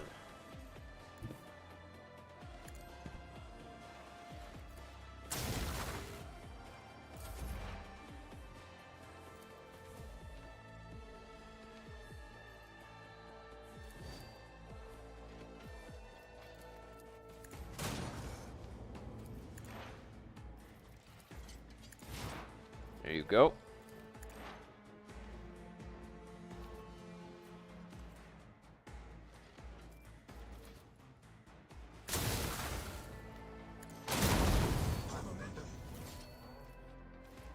Ow.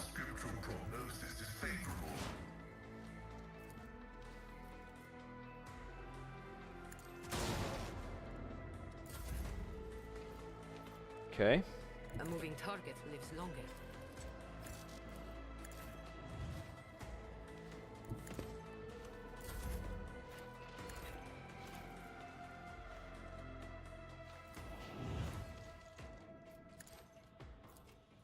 The flesh, shatter the spirit. Okay, and now we do this. Cut him down. Charge him. Accept my offering. We're gonna cut ourselves. We're gonna heal. Cut ourselves again. Surefire plan.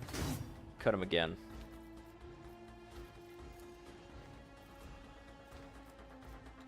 I don't have cautious approach on, do I? No. Oh, but I have a wound from that thing. Right.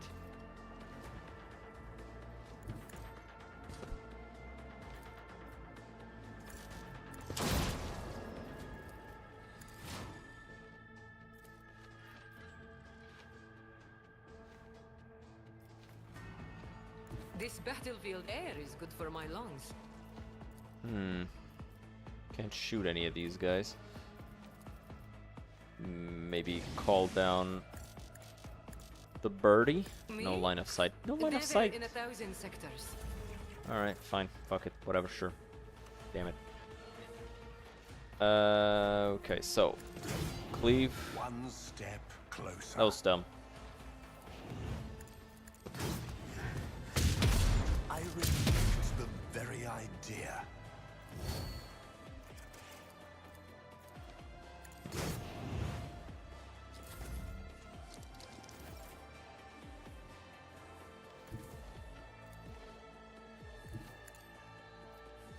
So. Avoiding failure. Bleed him. He's dead. Shoot him twice.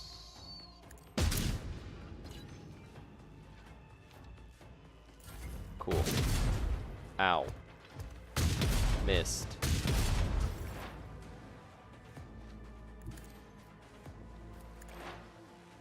Okay. Yeah, you got prescience. Why can't I deal damage to this guy?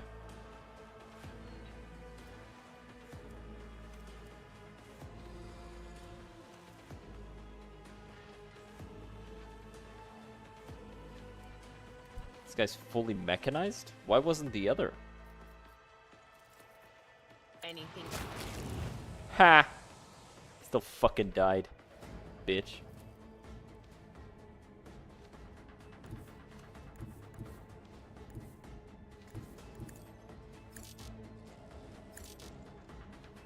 I understand your intent.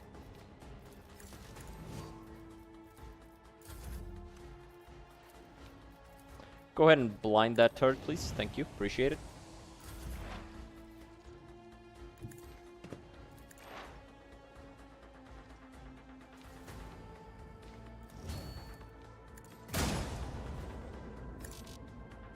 You cannot force me, Elantak.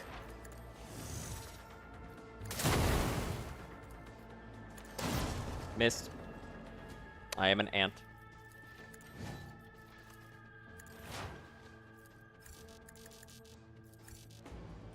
No line of sight. What about if I go here? Yeah, she has line of sight then. Blast him. Good job.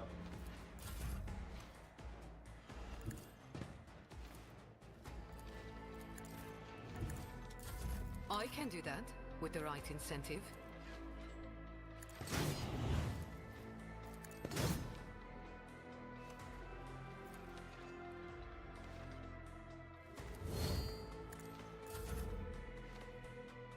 You've got Nail him. Protect the birdie.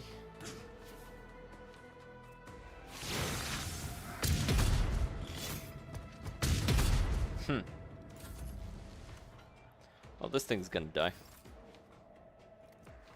Alright, see you never. Hey, big level up.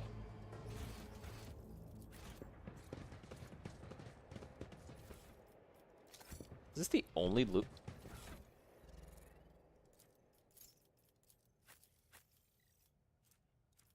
I almost crashed out. I almost crashed out. So, ballistic agility, he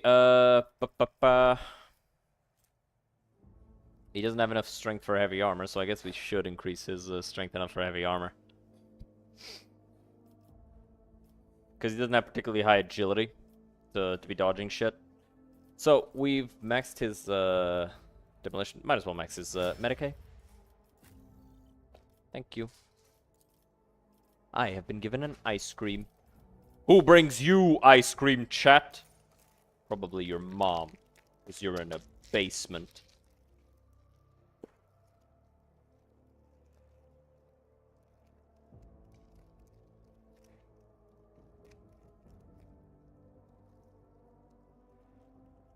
Ice cream. I want. Hello, I am me again. What's this guy ice cream of? Oh, it's caramel. Right? Or am I dumb? Am I dumb or is this caramel? Fuck, it's peanut butter? Huh. Pistachio, hazelnut, and caramel. Okay. Hell yeah, I'm not dumb. This time. Gonna level up her tech use.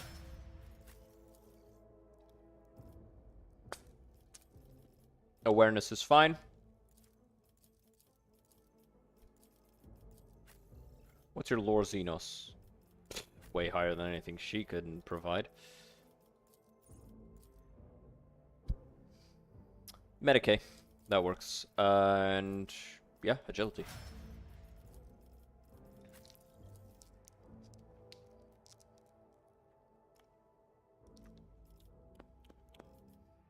Tech use. Demolition is applied to it's applied to some AoE attacks, so sure. Wait, no, that's intelligence. I was thinking of intelligence. I'm dumb. Logic. Yeah, that's the one that makes most sense. And yeah, for this guy, it's perception, intelligence, and ballistic skills, finally.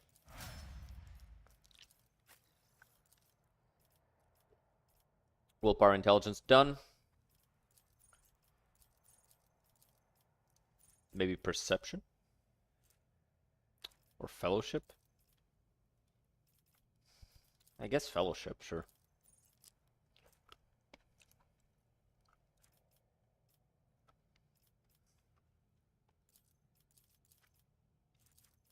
Awareness might be the vibe. Sure.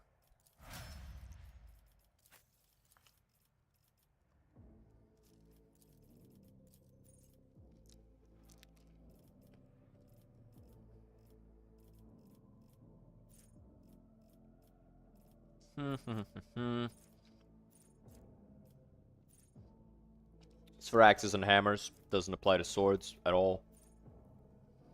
We could get the power armor training, but we don't need it just yet. We can get it later, when power armor is an actual thing. I should get swift movement. That 2 extra movement is was very meaningful. Like, we were literally short 2 steps from the enemy this fight.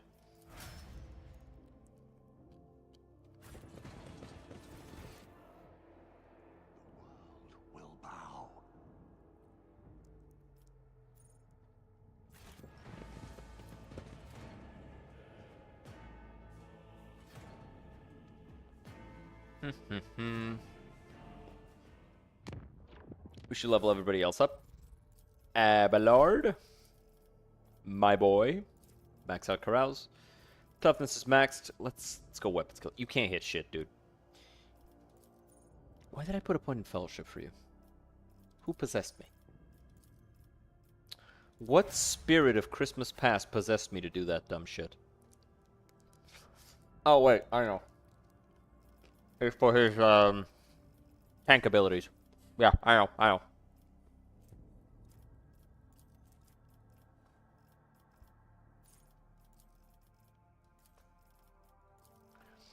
Her, priestess abilities, scale with, willpower.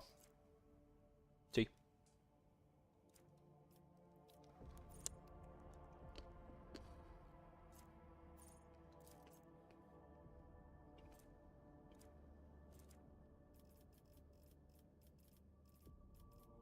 Good stuff. Giving her a little bit of willpower.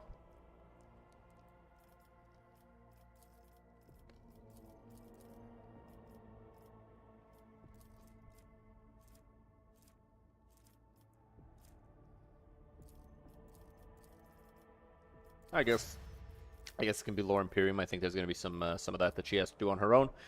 And you need to do a bunch of lore warp by yourself, so yeah, definitely give you that.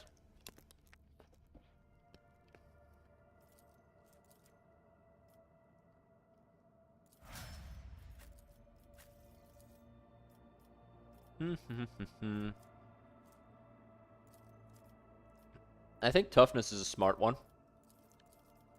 He has good enough strength that I don't feel like I need to worry about him too much.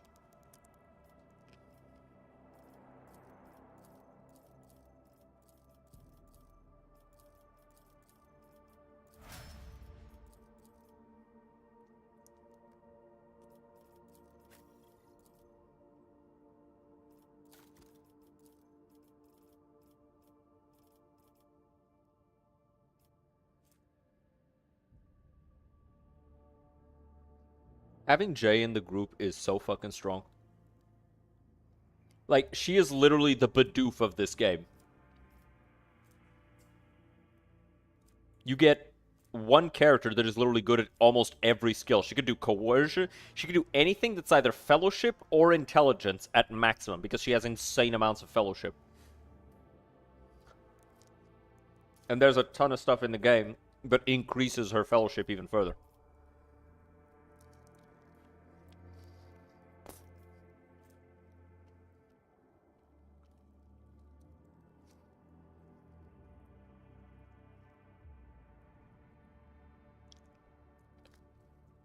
I always forget she has this. Huh.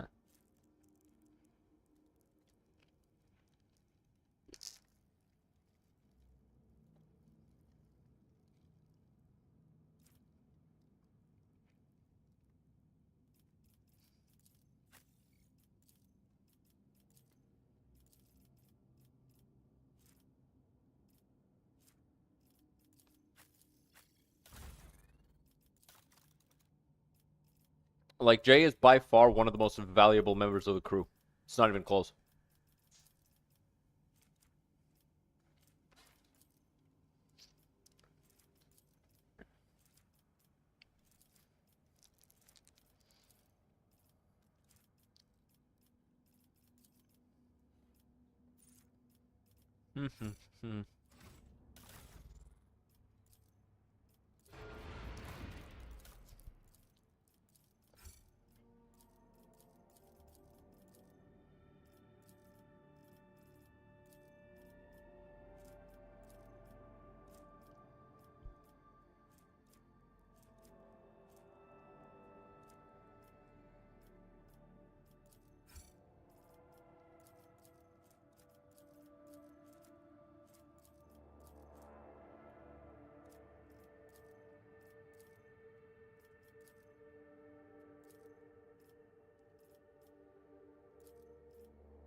Damn, her boarding party duration is insane.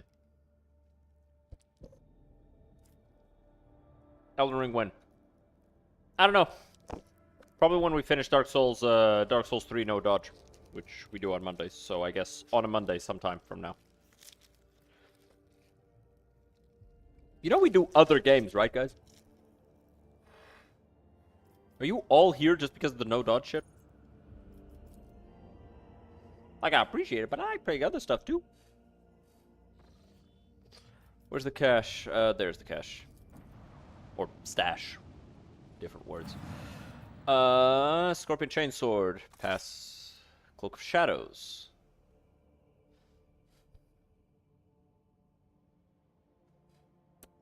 Pass.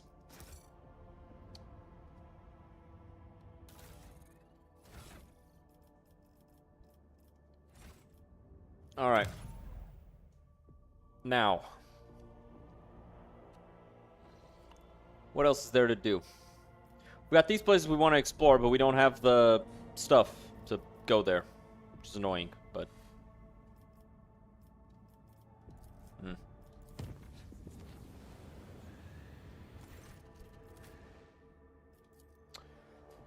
God damn it, I forgot to switch the crew again. Forgot to switch the crew. Oh, shit, what's happening here? Your existence is naught but ashes. I don't think you will.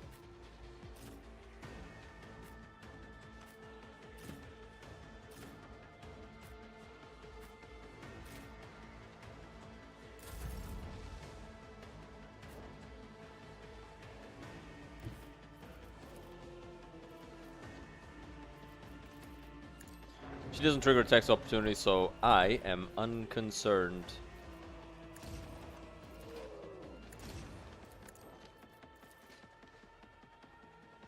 Die.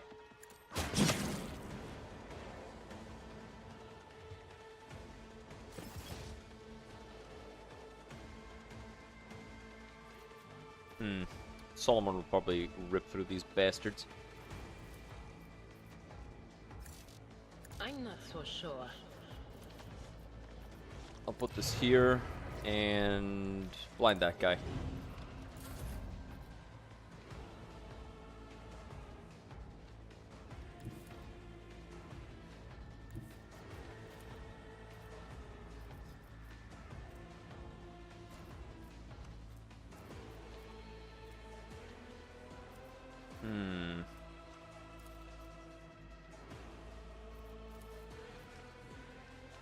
Leto, we're undertaking this task.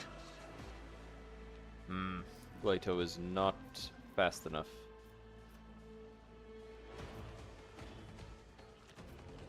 Okay, I'll take you. blast them all.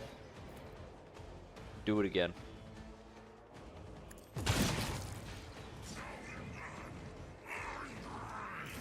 Weapon at the ready. Stay vigilant.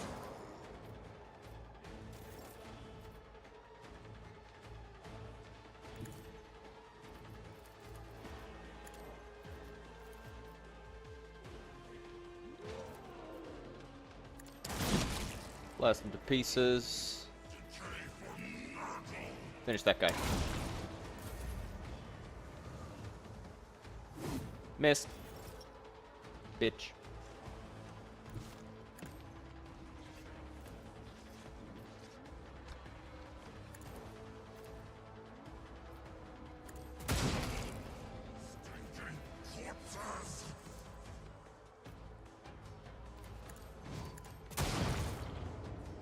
Okay.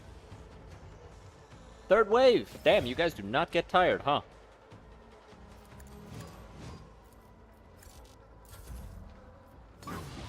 Oi, why are you taking a turn? You just got here.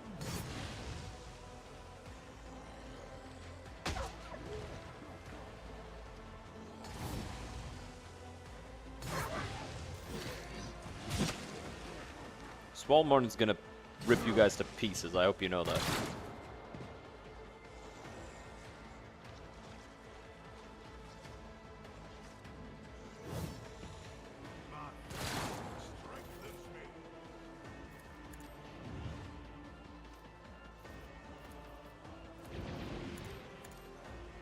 Do this.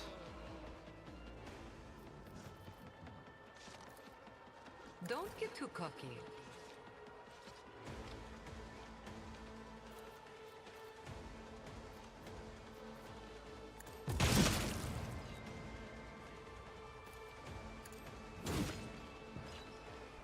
Oh, I should have used this.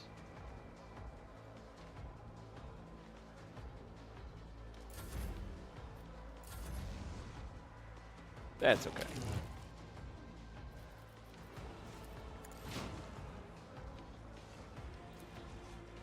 I need... Damn. I should have moved first. That was stupid of me.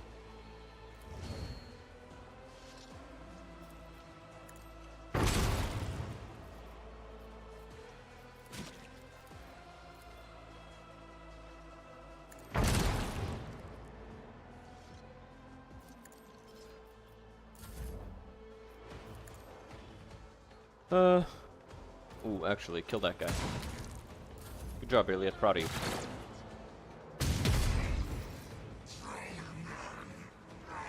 It's like it feels like the air from the fan is actually a higher temperature than air not from the fan. It's weird. I know what is to come.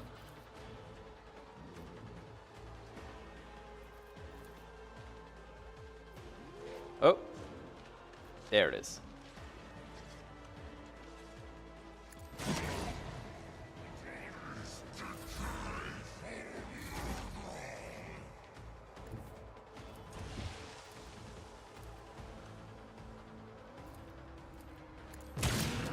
Let's go in my personal file. Yeah, I like having Solomon here. He does good fucking work. My collection. Really good work. I really like having him here.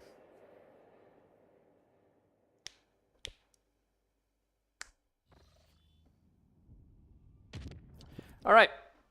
Mundus Valancius.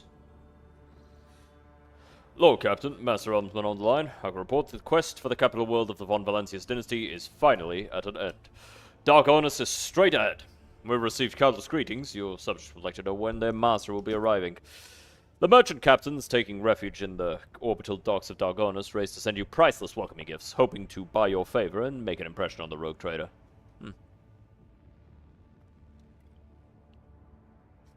Tell it I'm coming home. It will be done, Lord Captain. Lord Captain, I will be pleased to accompany you during your visit to Dargonus so I can personally introduce Achilles Scalander, a servant of the Golden Throne who previously attended Lady Theodora on Dargonus. I'm counting on your benevolence. There's an Adeptus Mechanicus ship. That's going to be fun to deal with.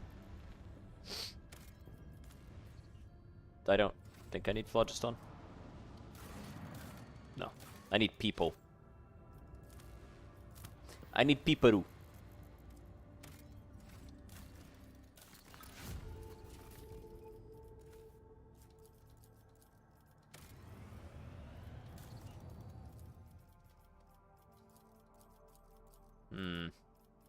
Need more complacency and weapons.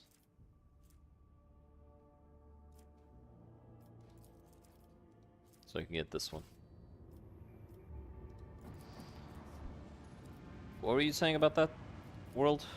I remember Lady Theodora used to condemn traitors to forced resettlement on this planetoid. That's a fucked up thing to do. It's like, hey, go live in the literal fire planet. As in the planet that's always on fire.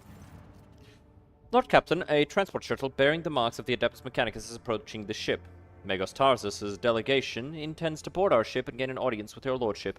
This is exactly how they phrased it. He intends, not humbly requests. Many of my tech comrades neglect diplomacy when interacting with the laity. It is regrettable. What do they want?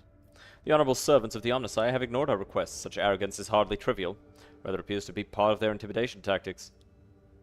Received the delegation. There may indeed be here an important business. It will be done, Lord Captain. Requesting permission to be present at the audience granted to my tech comrades. Yes, you may be present.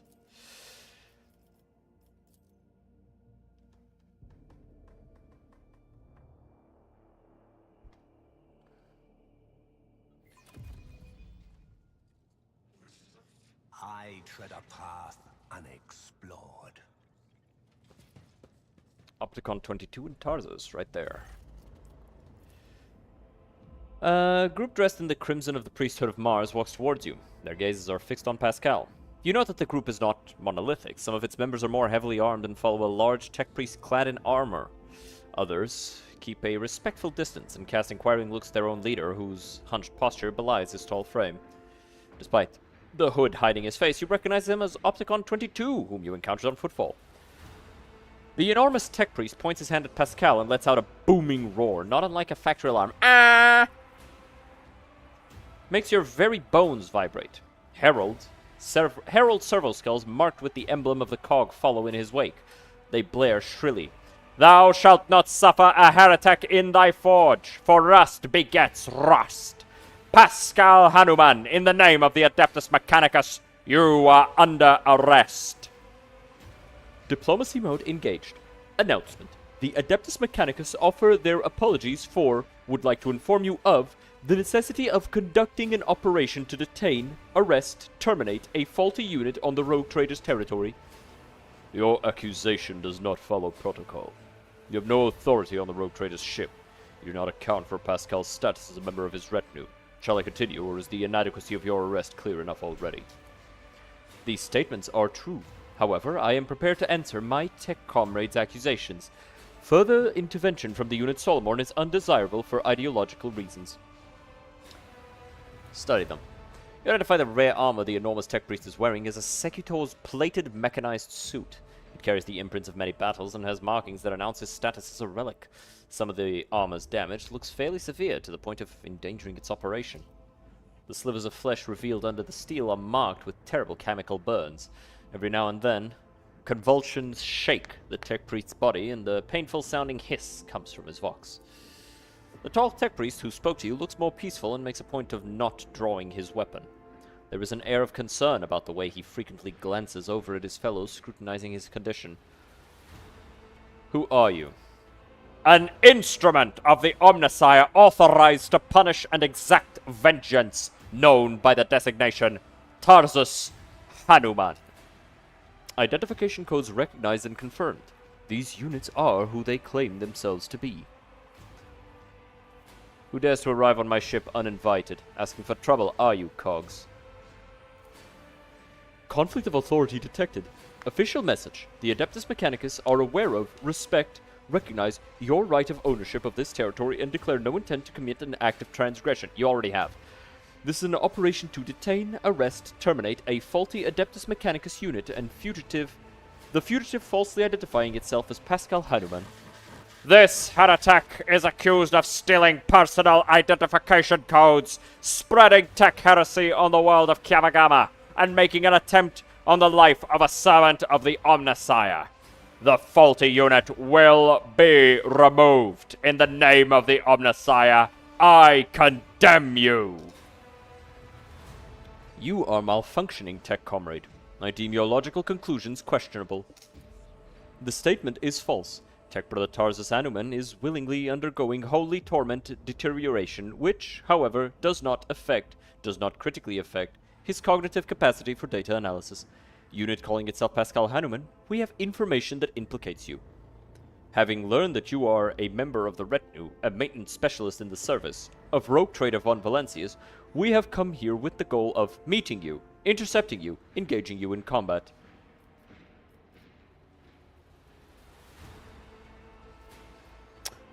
Does the big fellow have to roar?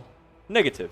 Upon completing his sanctification procedure, Tech Brother Tarsus modified his engrammatic augmetics algorithms in order never to desecrate, sully, tarnish his mouth, vox, cognitive process with flesh speak. Mine is a pure and binaric tongue that preserves only what is pure and shuns scrap data. You're saying this bloodthirsty Hulk is a saint. This statement is true. Brother Tarsus has the honor of wearing, authorization to wear, the sacred battle harness that belonged to Magus Militant Auspector Gracchus, one of the first champions of the faith, holy scouts, to join the cause of conquering the Coronus Expanse.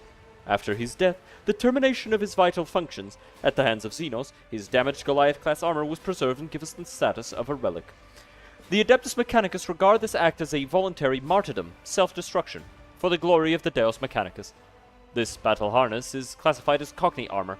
The machine spirit living in it is strong and wise, but it took major damage in the course of Magus Gracchus' last battle. Besides sacred litanies and imperatives of service to the Omnissiah, the armor broadcasts a continuous signal of suffering and agony into Tech Brother Tarsus' mind.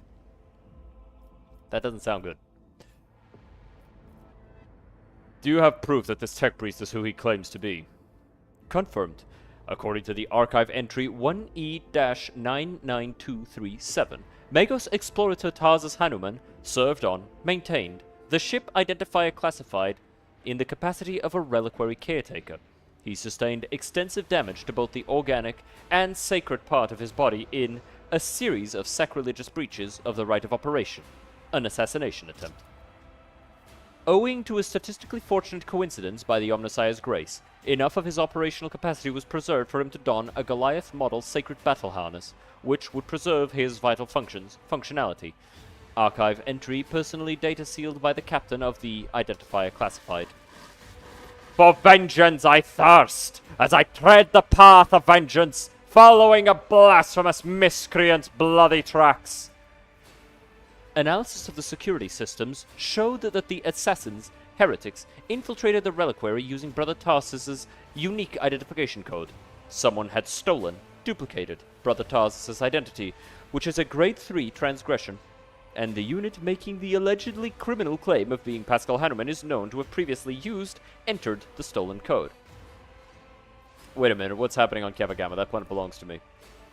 According to Vox interception data, the planet's fabricator sensor made incorrect, blasphemous modifications to Manufactorum working procedures, which qualifies as a lapse into sacrilege. The Adeptus Mechanicus are hereby officially notifying House von Valancius of having commenced an investigation into operation to remove fabricator sensor Cubus Delphim. Estimated time to procedure completion 3.7 solar years. Now, data suggests that the unit which used Magos Explorator's Hanuman's identification code performed an unauthorized upgrade on the planetary Vox array and introduced data deemed to be scrap code into its operation. This fact points to this unit's criminal complicity with the heretic Cubus Delphim. What do you have to say to this, Pascal? I deny these charges. I never plotted against my tech comrade. My cognitive purity vows were never distorted. My unique identification code was never stolen. I am the true Magos Explorator Hanuman, and I am not guilty. False witness! Get off my ship, now. And if you ever try to arrest anyone in my domain again, you will regret it. Let those who have spurned the procedure reap the fruits of their sacrilege. Pascal freezes, but green sparks light up in his visor. He extends a hand towards Tarsus and replies in a clanging voice, "Let the cycle be discontinued." You realize Pascal's words are coming from both his own Vox and Tarsus's. Then every sensor on the executioner's battle harness lights up at once, blindingly, and the wounded armored Leviathan lets out a deafening roar of pain. Fuck you, pussy! Attention! Priority notification. Service units of the Kappa Thread supply line are unauthorized to confront the rogue trader. Command, retreat and reinitiate negotiations. Heretic Pascal! I will wreak punishment upon you in the name of the Deus Mechanicus! I march for power. And what do the other guys say? Estimated probability of conflict inevitable. Initiating retreat, confrontation avoidance, redeployment protocol. Right. Oh, these guys are getting slaughtered.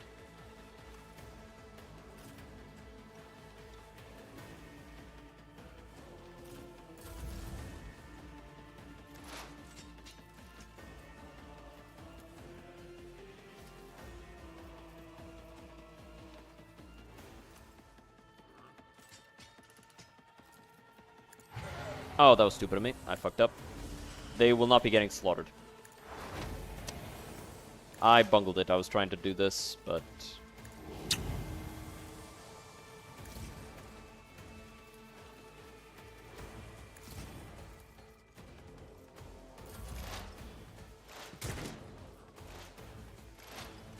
we'll have to wait a few turns. When Jay's turn comes, she'll take care of it. Well, rip Pascal. My resolve is unshakable. shaken. Fucking one shot did that, huh?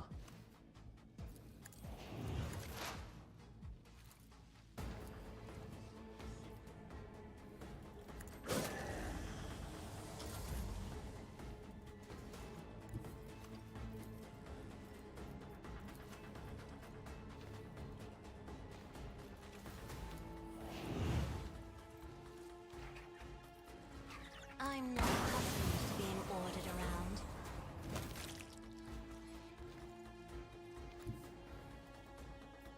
Understood. Abort in failure. Go ahead and finish that guy off, Glyto. Good boy.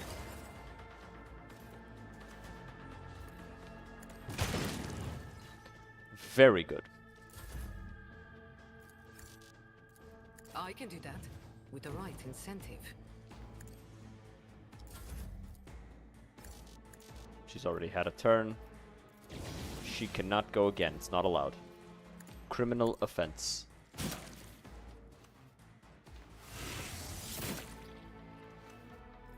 I guess that guy didn't feel like making another attack.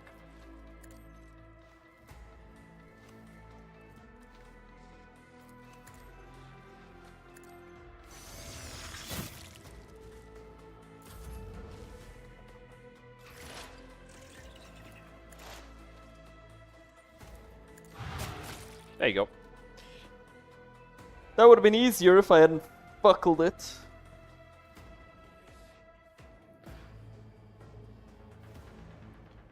Pascal, what did you do to Tarsus? Unable to fulfill request. The Omnissiah granted me an epiphany, and I muted the maimed machine spirit that was filling Tarsus's mind with fury. I do not fully understand the manner of my appeal to it. The situation perfectly mirrors the incident on Rykard Minoris, where I appealed to the machine spirit of a malfunctioning mechanism and laid it to rest. Help your brother. The unit that called itself Tarsus Hanuman is dead, has been disabled. This material asset is beyond restoration or reuse as spare parts. Despite his misconceptions, he was a servant of the Omnissiah. I'm sorry that you had to kill a comrade. I also regret have a negative assessment of this event. The Adeptus Mechanicus still accuse the unit identifying itself as Pascal Hanuman of criminal theft, of a unique identification code. Unlike Tech Brother Tarsus, I am not authorized to immediately arrest, execute the unit, but neither am I authorized to drop the inquiry. There are no apostates among us. Tech Brother Tarsus and the machine spirit that lived in his battle harness succumbed to the suffering that beset them. Their judgment was rash and erroneous. Now their torment is over. I declare them martyrs and am requisitioning Tarsus Hanuman's neural augmetic for the purposes of preserving his blessed memory.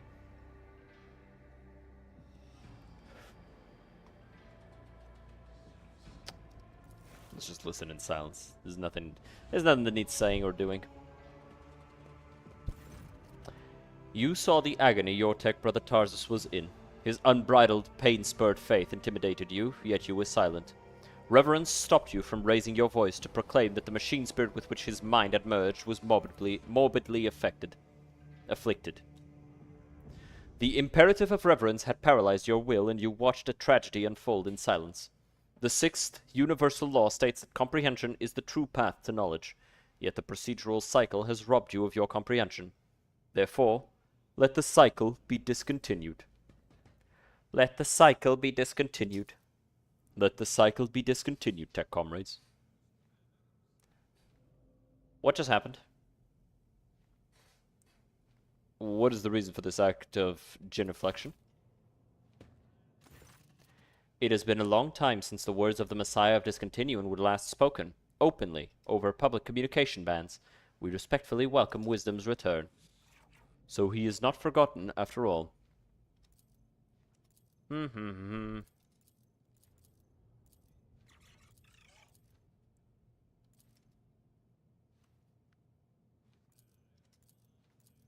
Blah, blah, blah, blah. Alright. We're finished here.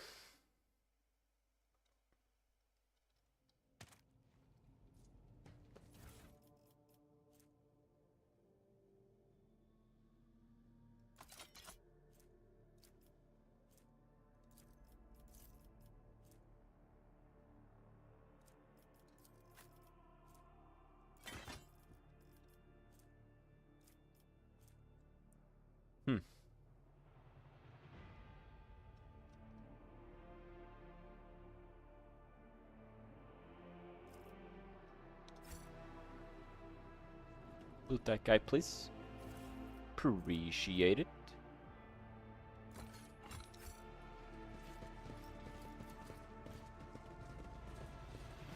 Okay, let's return.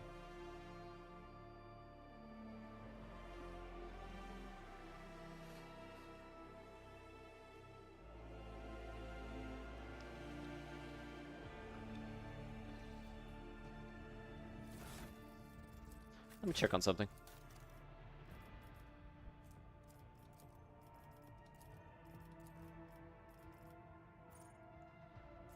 Yeah, I give him strength here instead of toughness, so he can get heavy armor later.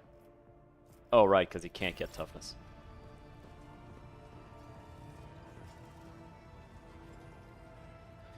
Is there anything I need to do with this thing? Spiders in a jar.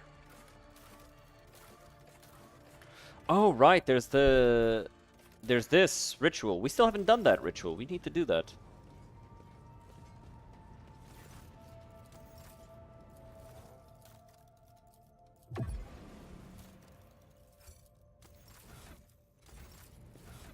Okay, so slick body glove.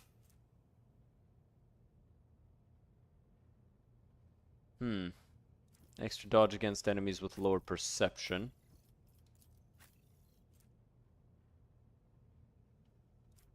She has extremely high perception. So yeah, that's just good.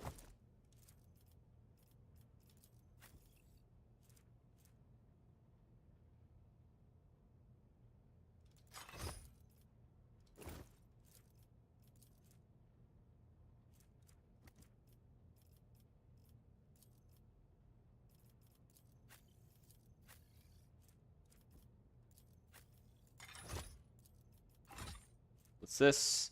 There is the Overseer there. First Overseer archetype ability in a round costs 0 AP.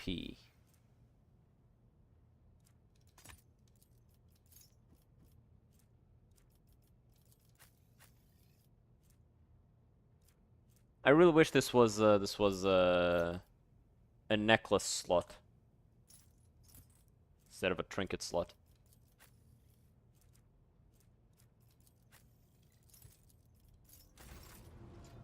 Fucking Glyto and his infinitely regenerating combat algorithms.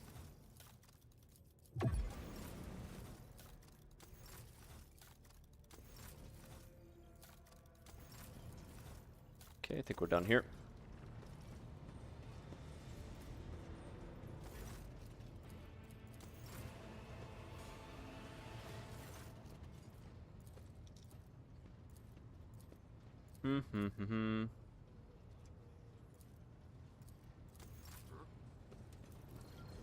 Nothing else to be done. Alright, we should go and do the thing. Let's check with Passkey first. My apologies. 19% of my processing power is engaged in the analysis of my tech comrade's memory. My response time may be longer than usual. Have you found anything out? The data is scarce. His identification code is the same as mine, and his memory contains data confirming that the assassination did take place. Unfortunately, some of his memory was damaged by pulses broadcast by his battle harness. I can assert with some confidence that he was who he claimed to be, and that he served the Deus Mechanicus earnestly and eagerly. Are you not surprised that Amanat's words had such an effect on Opticon 22? I was not knowledgeable as to how popular Blessed Amanat's teaching was in explorator circles. The Cognizance fleet is massive. His ideas might have found a larger following on its periphery than in the Mother Squadron. You gave off the impression of a paranoid madman. Notwithstanding his permanent state of agony, he was not cognitively dysfunctional. His desire to immediately destroy the object he had deemed profane was partly dictated by his engrammatic augmetics, which were receiving imperatives from his battle harness. In light of the oddness of our matching identification codes, I find merit in his hypothesis as to the existence of a clandestine malevolent agent or conspiracy operating inside our fraternity. Who do you think was behind the assassination? No data available. I will hypothesize that the assassination was instigated by an enemy of the Blessed Amanat's doctrine. I accept the possibility that the assassins were targeting me, only to be led astray by Tarsus and my own identical identifiers. I am concerned about the fate of Archmagos Amanat. According to Opticon 22, he went missing in the wake of the incident on an Arc Mechanicus, the Hermetico. Information about that ship and its perishing has been purged from the archives. I accept the possibility that the incident on the ship, the concealed data, and the assassination have all been part of a single conspiracy. Amanat was a believer, and he caused a schism. Arzus was a believer, and he turned into a zealot. Faith can be dangerous. Of course, faith is dangerous. Faith is the prerogative of the spirit, and a spiritless mind is an enemy of all existence. Without faith, there is no meaning in anything, no point to any aspirations or limitations. But faith can take different forms. Sorry. Tap the mic. The form of prohibitions established by unknown elders. The form of an audacious violation of those prohibitions. The form of following dogma or of schism. The form of following the cycle or of discontinuing the cycle. In a system with two courses of action, schism is inevitable. And only one of these paths will be true, as truth is discreetly separate from untruth.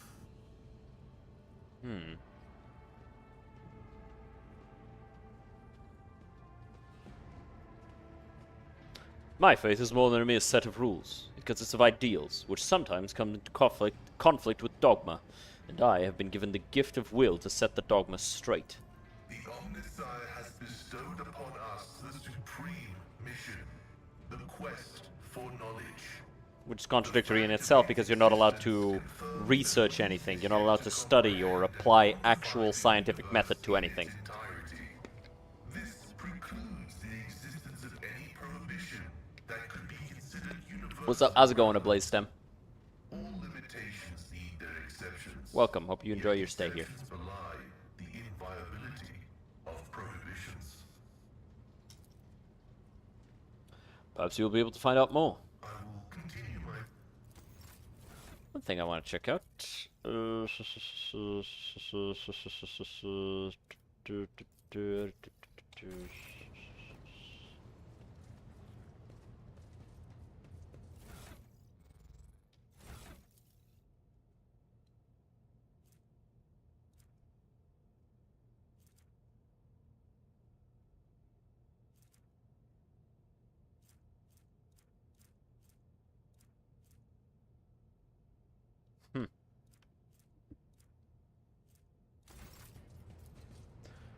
Okay.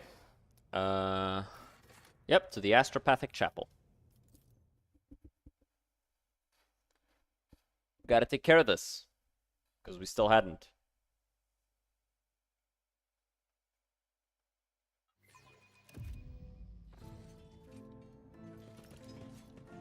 Intriguing. Lord Captain, do you still wish to perform the ritual? Has a selected candidate arrived yet? Master Harriman, assigned to the chapel upon your orders for the purposes of performing the ritual, has almost finished his preparations, Lord Captain. Greetings, Malachi von Valentius. I will be honored to serve my savior. A middle-aged psycho bows to you passionately. His plump face carries many marks of indulging in all manner of vice. I am your new lord. And that is glorious, your lordship. 1,000 thanks to you for liberating me from my former master. Living at the court of Governor Iskandar is, indescribable. The Immaterium itself whispers ideas for new perversions into his disturbed mind. Therefore, I am infinitely grateful to be delivered from him. My life belongs to you now. We're about to do something dangerous. Well, you saved me from a life of servitude. That would have been 100 times worse than the cruelest of deaths. and I am indebted to your lordship. If I have to lay down my life to repay that debt, then so be it. Let us begin. Well, you made this choice, Lord Captain. Alright, so what do I have to do?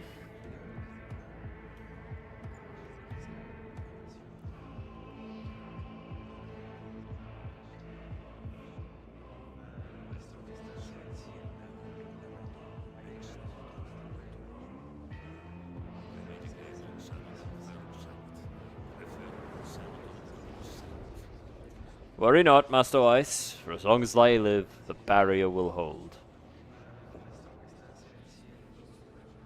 Shoots him in the head now. The temperature inside the chapel drops. Every breath turns into a cloud of vapor. The astropath's resonant voices blend together, following the pattern of the melody playing in the hall. Every now and then, muffled moans are heard coming from the thrones of the junior astropaths. The immaterium is restless. Colors are darkening. No. They're beginning to boil. Your lordship, I sense strangeness. Non-minds. They do not seem human-like. Strange, they're akin to insects. Parasites. I cannot read them, and that is wrong. Look! A dark veil clouds your vision, only to be succeeded by a blinding light a moment later. The great whiteness is the ship with its multitude of minds, for which you are but one. A shadow of utter nothingness winds its way across the blinding white. The nothingness turns into a beast's fanged mouth, its boundaries spread out as though trying to devour you. Your instincts are screaming. Run! Run and hide! You hear the choirmaster's voice coming from a distance, but cannot make out a single word. Your gaze slides along an iridescent thread that has crossed the nothingness. Something is shining. Something shining is towering behind it. A golden giant, frozen in place like a statue. A sudden jolt of fear distracts you from that image. Your thoughts turn back toward the nothingness, and its kaleidoscope of absences. No color, no motion, no thought. In its furthest depths, there is something crawling. Your resolve is firm, and your mind and soul unflinching. The nothingness has no power over you. Your eyes follow the thread toward the golden giant. It is not until you get close that you realize that the radiant image is a lie. The gilt flakes away, and the stately body is twisted out of shape as its limbs grow extra joints, mutilating the marvelous figure. A beastly, fanged face with a repulsive worm-like tongue turns to you. Its eyes, burning with nothingness, penetrate your soul. Thoughts, secrets, wishes, goals, nothing is spared as the abomination rummages inside you like a predator gutting its kill. I cannot see them. Cannot read their minds. I cannot see into their lair. I see only images, fragmented and sinister. Forgive me, Lord Captain. We took this risk in vain. What are we dealing with? Some kind of defensive measure? Not sorcery.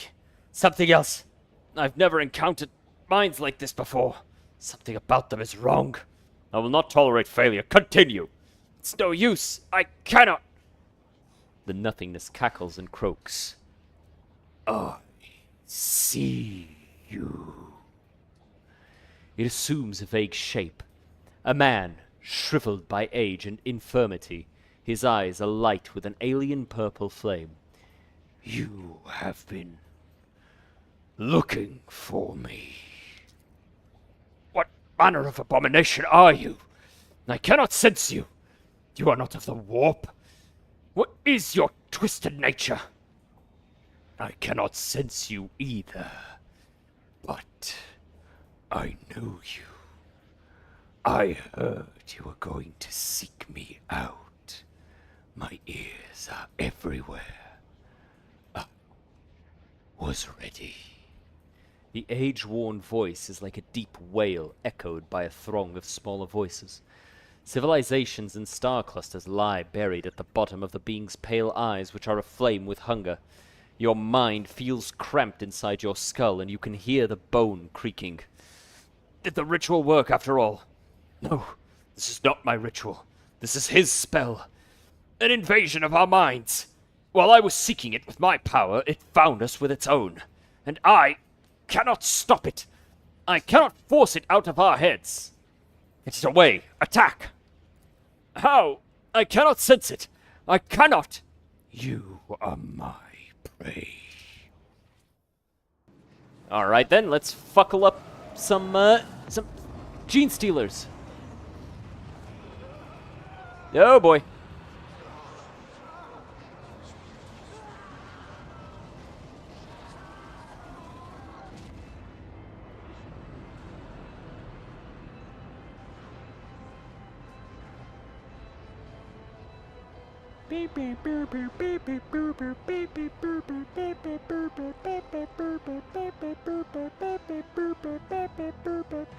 Oh. Protect the choir master. Alright. Easy enough. Would have been easier if we weren't, you know, so far away, but we'll manage. Oh, we also have a couple of thems. I see.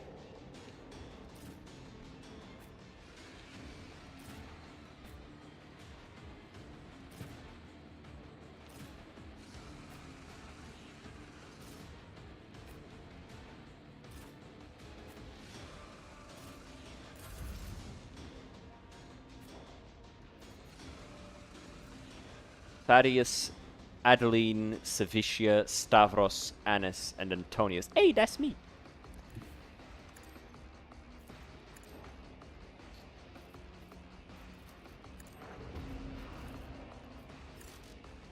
No line of sight. What are you talking about? Whatever. If I can't hit all of them, I'll hit this one.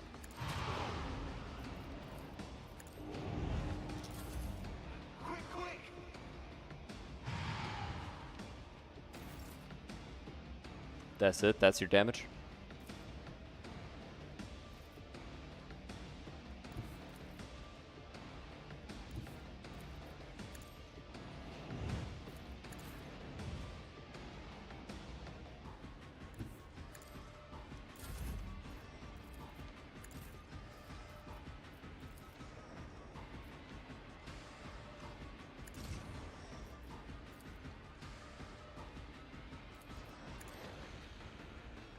That was stupid.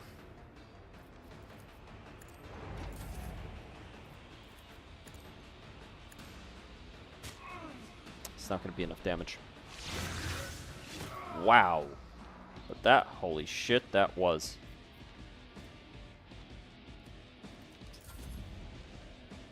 Oh, I didn't realize I still had a turn. Okay, he's a warrior. He died. You'd always believed in yourself, not in him. Well, he disbelieved in you, too.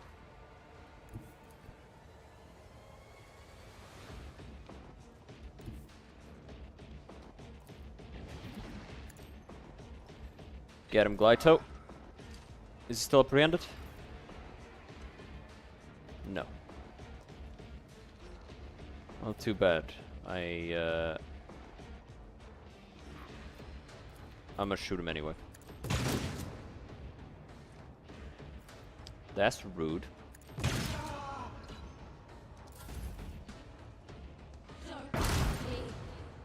Where the fuck do you get a melter gun? You're a navigator.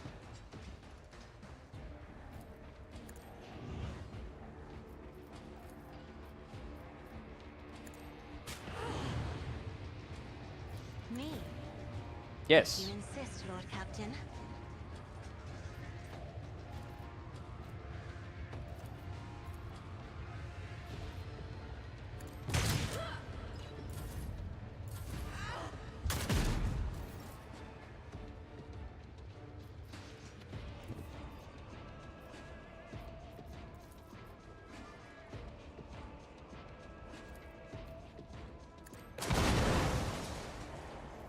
Nice.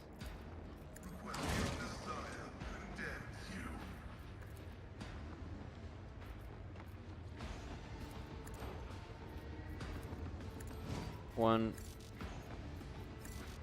No line of sight of anybody, huh?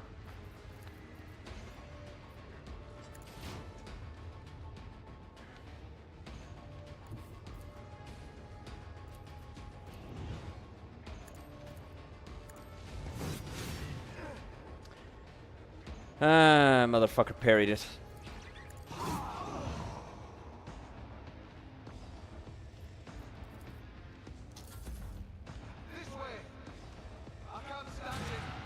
These guys are actually pretty tough. Was that? Did it just attack that guy? Did you just shoot my dog again?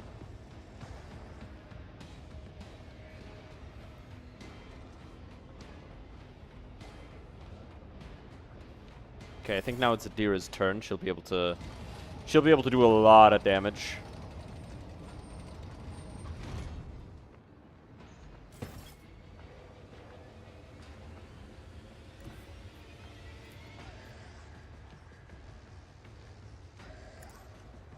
But of course, we'll... You were useless as a mentor. Your failure merely confirmed my expectations. You should have known your place. Right. Well.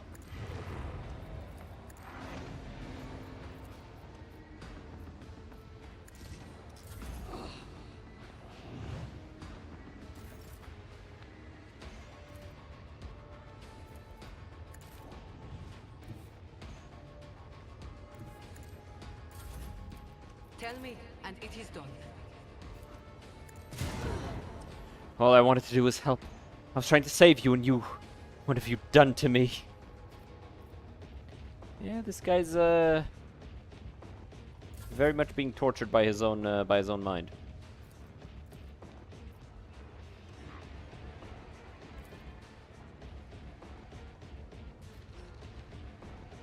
Can you shoot these guys? You can shoot that.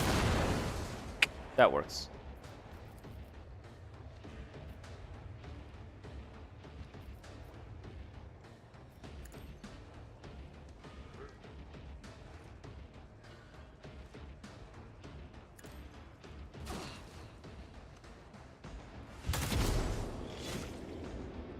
Nice. Let's put this on Glyto. I think that'll help him survive a little longer.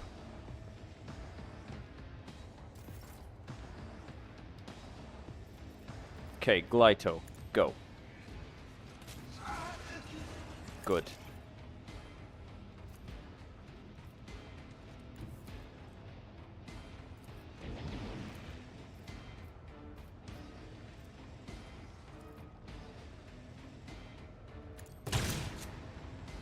Okay, that was dumb.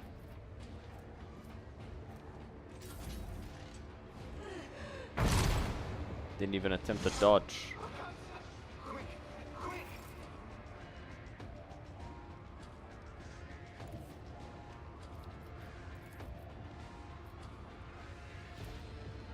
Step aside. The navigator. I'd warned you that the ritual was a mistake, and for that you turned me into a monster. You failed. Even at that, you miserable fool. These people seem really upset about something. Can't imagine what, though.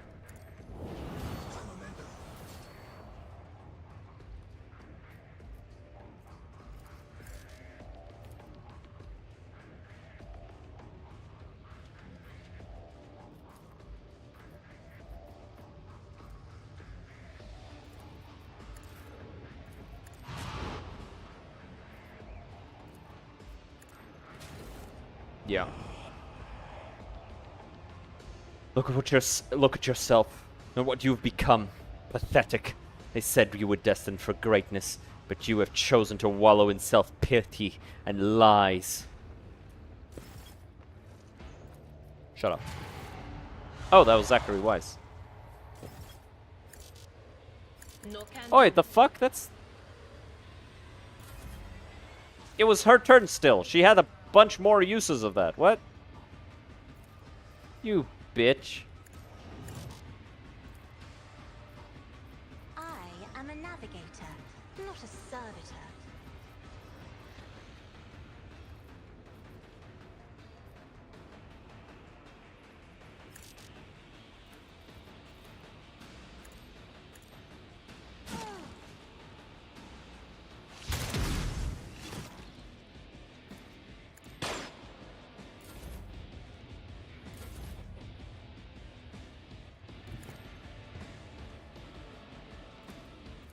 Why is the bird still there?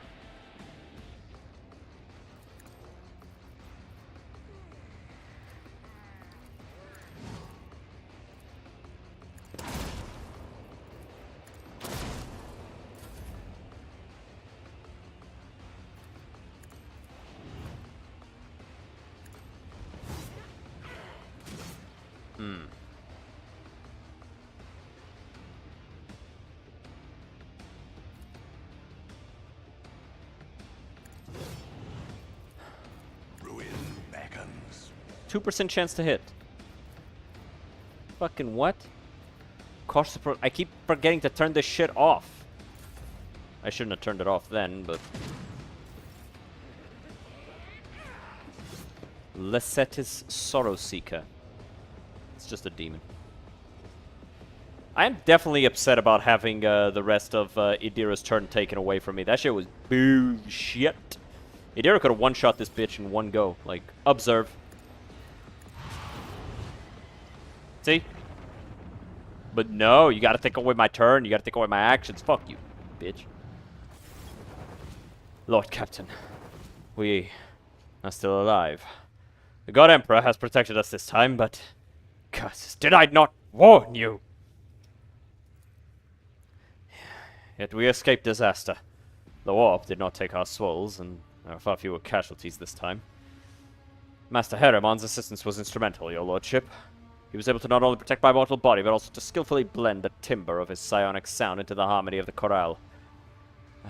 I regret that he was not at my side for the last rite. What in the throne's name just happened? That thing took the shape of an old man and attacked me. I do not know what it is. But it is neither human nor psyker. It is something else. Its power is foreign and inimical to me, like a shadow that obscures the shine of the Immaterium's chaotic energies. I was unable to read the abomination's thoughts, and it seemed to find me no less strange than how strange it was to me. Thus, it attacked, for any strangeness is a threat. It had clearly been warned that we would be performing a dangerous ritual, that we would be vulnerable. So it sought to sabotage us by attacking my mind. My mind almost got us all killed. Well, you still managed to discover the evil we were seeking. No, your lordship. The ritual proved incapable of extracting anything of value. This evil chose to reveal itself and attack. Our enemy is confident and bold, and so it did not hide. It struck first, suspiciously brazen. Those things seem to know you. The insidious spawn thrive on confounding one's reason. They don the faces of those I once held dear, my apprentices, all of whom perished the previous time I performed this rite. They have haunted me ever since. In my dreams, in the warp, everywhere. The Immaterium abominations who devour their souls have been tormenting me with shame and regret. And now they have come for my sanity as well. When the Choir Master speaks of his fallen students, there is lingering pain in his voice. His words reflect more than just a terrible memory. They're heavy with the bitterness of personal loss or of guilt that eats away at the soul. Was that old man a mutant, one of those we were looking for? Even if not, there was nothing more chilling we could have possibly found. An inhuman thing in human form. A true sacrilege against the Emperor. Its mind is strange, like an insect's or a parasite's, but I saw images in the minds of those around it. Currents of energy, a blue glow, the clanging of metal. Could be the plasma drive chambers. That is where I would start searching for signs of corruption, and a worm tormenting a star. The longer you listen to Wise, the more convinced you become that the warp manifestation was not caused by the conniving of the ruinous powers, but by the efforts made to discover an incredibly alien mind. Such an unnatural mind could belong to a dangerous Xenos. Are you familiar with this symbol? No. It could be the emblem of some cult on this ship, but I seldom leave the chapel and have never come across it before. Inform the Master-at-Arms of everything we saw. Let her search the plasma drive chambers and find the mutants and the old man for me. We sacrificed some of the soundness of our minds to the Immaterium today. I hope it was not in vain and will help your lordship. I still cannot believe we survived this. The Immaterium... Wise slowly unclenches his hand, and a cloud of frost rises from it, revealing his Aquila, now bound in purple psychic ice. He whispers, the Immaterium has touched it, the holy symbol of the protector of mankind. I do not know if this is a symbol of our victory over the horrors of the warp, a trophy claimed in battle, or a grim portent left by the wicked spawn of the Sea of Souls.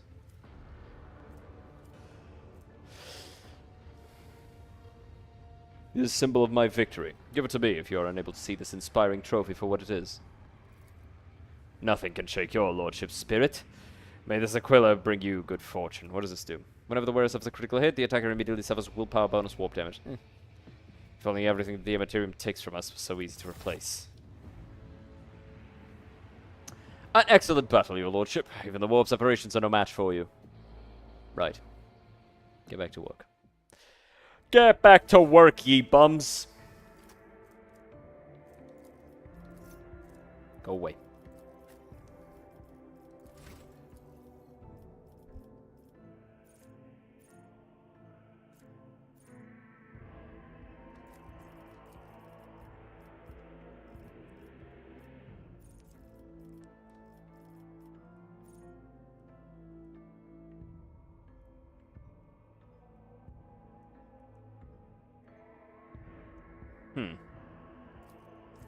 Pretty strong.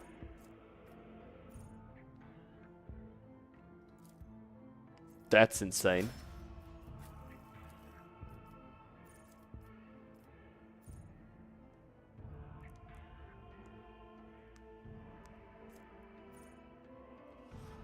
Overseer immediately dashes to the familiar. The Overseer can move through allies and enemies, but not through obstacles. This movement does not provoke attacks of opportunity. If it is a cyber eagle that is soaring, the Overseer gains movement instead.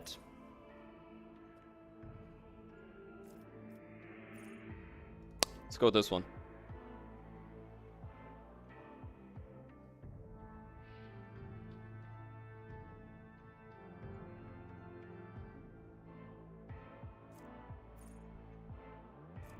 The only ability that scales with Fellowship.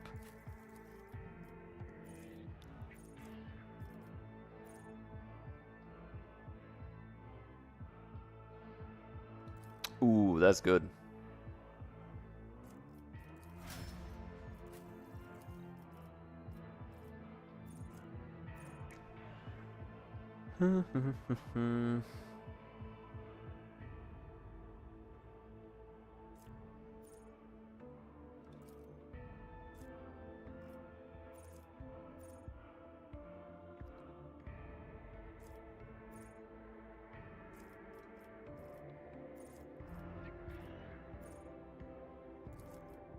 Ensnare the prey.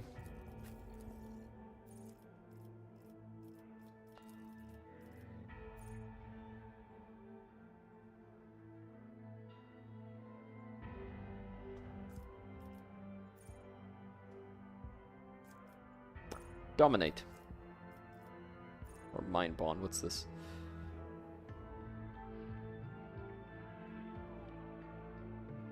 It's tests, though. It's only tests. Must pass a willpower resistance test with a -15 penalty, or on their next turn. At the end of their turn, the target must make the willpower resistance test again, otherwise they remain under this effect.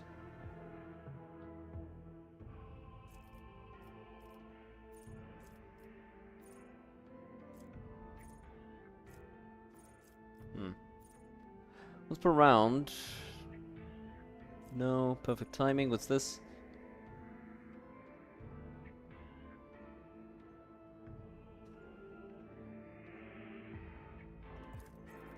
Yep, I'm taking that. Alright, you now.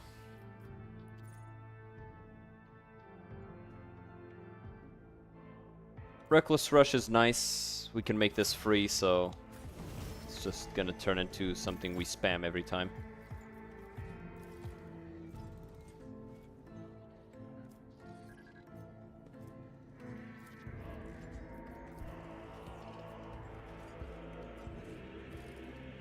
Let's seize the opportunity. Let's get out of here. Back to the bridge. What's this?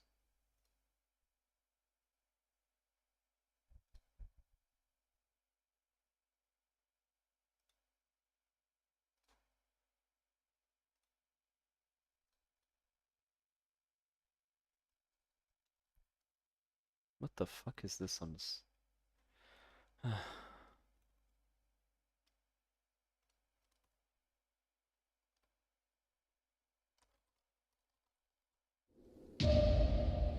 Nope.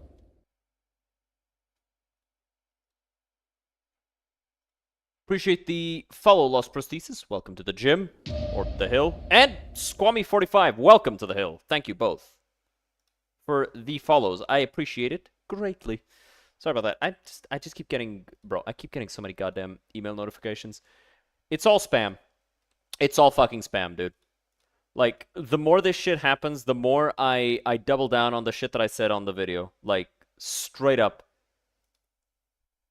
These people should be legally prosecuted for giving away our fucking data. Especially now that we're coming closer and closer to us being required by law to provide that data, no matter what.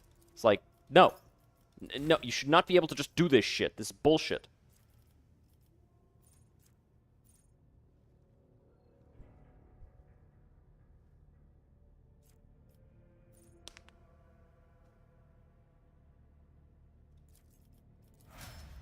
It's fucking infuriating.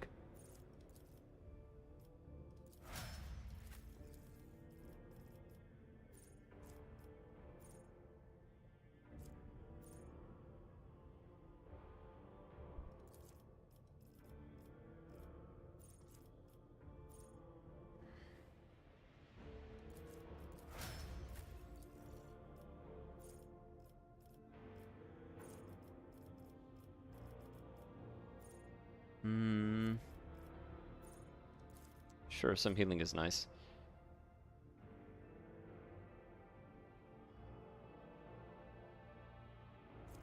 Steals per soul damage. Meh.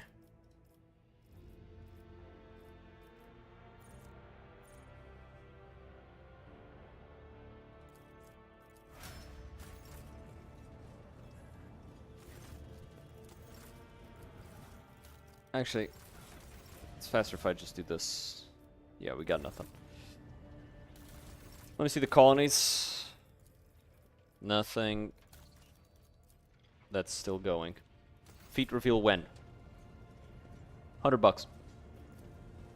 $100 and I feat reveal right now.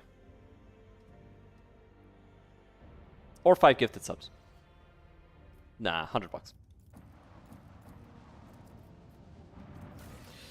So now, we gotta wait for results. Gotta go to Dargonis. Nothing there.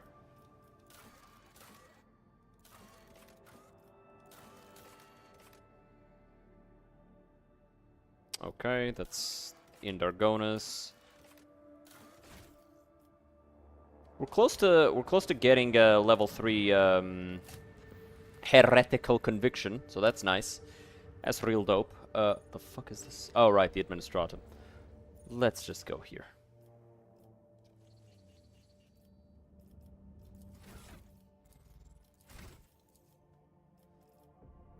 She could learn to use Drukhari equipment. That would not be bad for her. Yes, close it. I want to see. This is a las weapon, as are all of the sniper rifles that she uses. She already has this. Swift movement. It will not die isn't a bad one.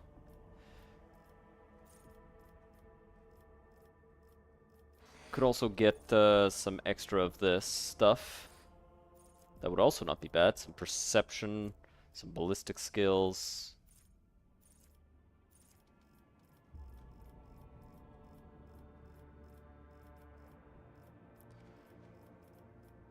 Sure, ballistic skills.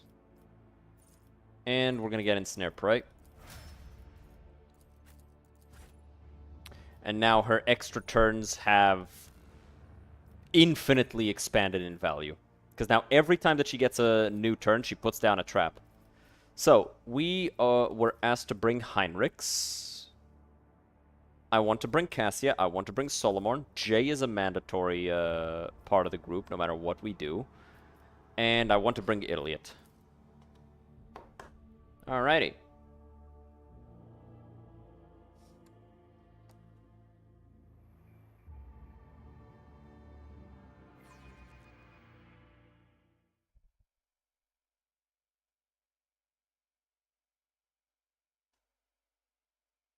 Give me a second, I'm just checking something. Don't worry about me.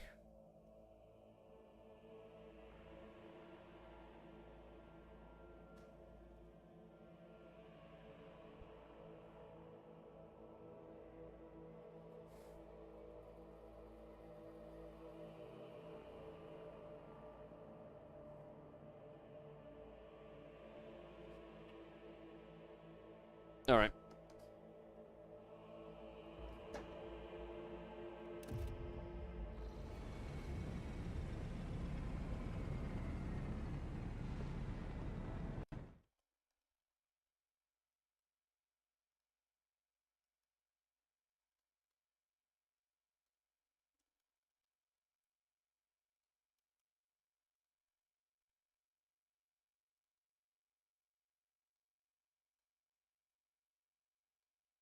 Sorry again, guys. It's just fucking hell. I'm just reporting a shit ton of emails that I keep getting. Sorry. I appreciate that representative budget. Representative budget? What fucking possessed you? Whatever. Whatever. Not my job to judge. Why does it look like I have a fucking knife stabbed into my shoulder? The Emperor protects. Welcome home, your lordship. I am Clementia Worserian, Court Chancellor of the Von Valancius dynasty. On behalf of all of Dargonus, please accept my deepest condolences on the untimely passing of Theodora von Valancius. Her departure is a terrible blow to us all, but as one star expires, another always flares to life. And although still overcome with bitterness and grief, your subjects hope that you will become the trade dynasty's guiding light in these trying times. Nerkilius Calanda. Wait, the young man quickly brings a respirator to his burned face and bows his head courteously. His raven black hair veils his burns and skull implants, and his thin metal fingers creak quietly as he offers a welcoming gesture. Achilles Calanda, secretary at the administrative department. I hope your journey to Dargonus was not darkened by unwanted troubles. We had some incidents, but those are irrelevant at this moment. Quite right, your lordship. What happened cannot be changed, but you still have great deeds ahead of you. So let us look to the future with hope in our hearts. Does your lordship wish to survey the grounds? Or perhaps we could sate your curiosity by answering any questions you might have. Governor Urban Drivestem has been notified of your arrival on Dargonus and will visit the palace shortly. The preparations for the official visit are well in hand, but your lordship still has plenty of time before the meeting. What did you say your last name was? You heard correctly. Your lordship, I am of House Worserian, Lord Abelard's granddaughter and direct descendant. Why isn't the governor here with you to greet me? Apologies, your lordship. Governor Drivestem's residence is on the other side of the world, by the Administratum Palace of Dargonus. We sent word as soon as you entered the system, but it takes time to travel the great distances of your domain. Chancellor Worserian appears unruffled, but you cannot shake the thought that the governor's lateness is a subtle political gesture designed to test the limits of what is acceptable when it comes to interacting with the new rogue trader. Well, if he wished for any favor, that is out of the window. He should have been here on time. I would like to rest before the meeting. Where are my chambers? They are very close, just down the hall. That is also where the study and the audience chamber are. Lady Theodora's study has remained locked since her last departure, but on account of your arrival, we've arranged for it to be tidied up. It is ready whenever you may need it. You're dismissed. I apologize for my bluntness, but I have a request to make. Perhaps before the meeting takes place, the illustrious Lord Captain could spare a few minutes for a conversation with me. I'm certain that you will find my report on the state of affairs in the Von Valancius Protectorate most useful.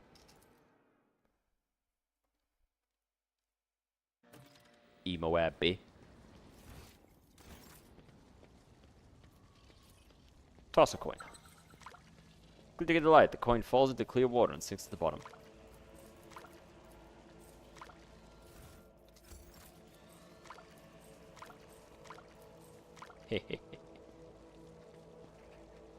Such illustrious society, such well-heeled nobles. Indeed, it would be worth visiting Dargonus even without getting to know you, Shireen. This world offers huge scope for doing business.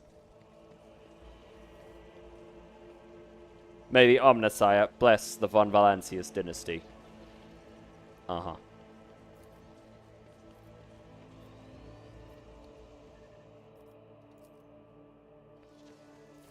Hey, first try. We are out here. What a lovely day it is, your lordship. Your presence only makes it better. Uh-huh. Shady. Make your people leave, Dom and Malachi. Their idle questions are getting in the way of my watch. Well, you heard the weird lady. Fuck off. Hey, Elliot. The walls of your home suffocate me, Ellentok. I long to leave this twisted world at the first opportunity.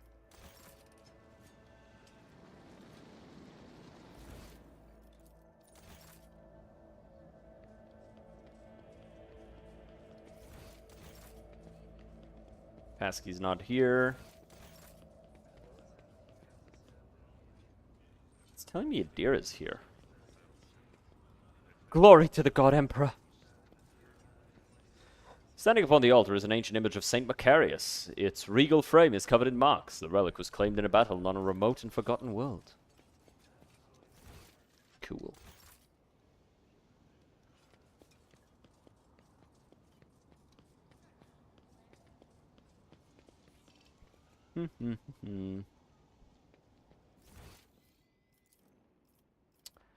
Alright, I think we've spoken to everybody out here. In we go.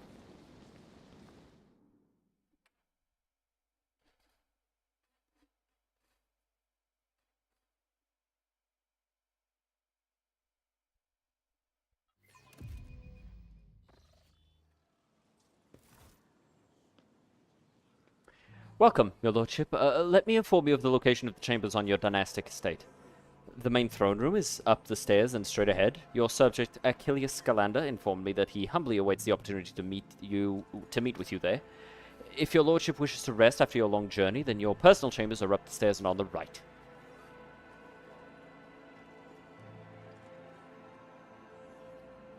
If you need anything, whatever your soul desires, I'll be right next to your chamber, eagerly awaiting your orders.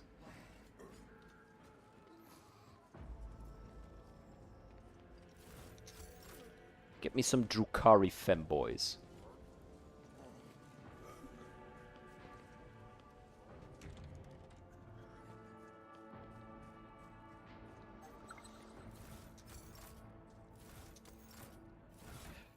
What are these? Whenever the wearer moves through a cell occupied by an enemy, the wearer gains 15% dodge against that enemy's attack.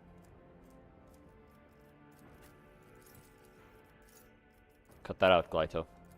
You bitch. Do I still have the Pneumo boots? Probably not, but let me check. No. These ones are good, though.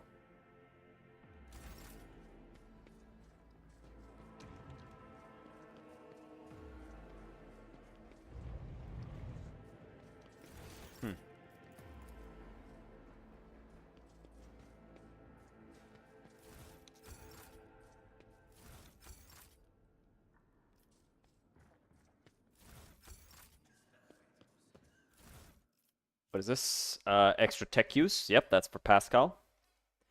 Whenever the wearer hits an ally with an area attack, the wearer gains +1 stack of the Zealot effect.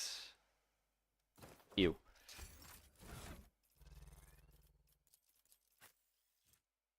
Yeah, +10 tech use and +3 plasma damage.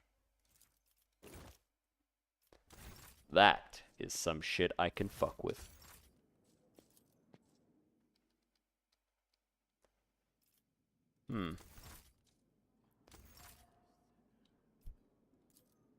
I think I know the answer to this one.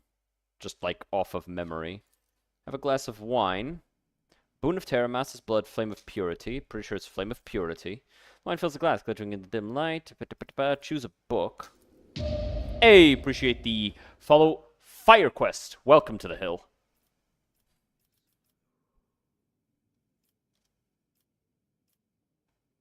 Litanies of the Motive Force.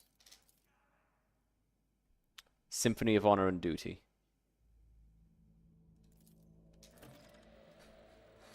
Hell yeah. Hell yeah. Can't be fucked with. What you think this is? Huh? Think this is a motherfucking game? Think this is some kind of video game, bitch? Can't fuck with me. No puzzle is safe.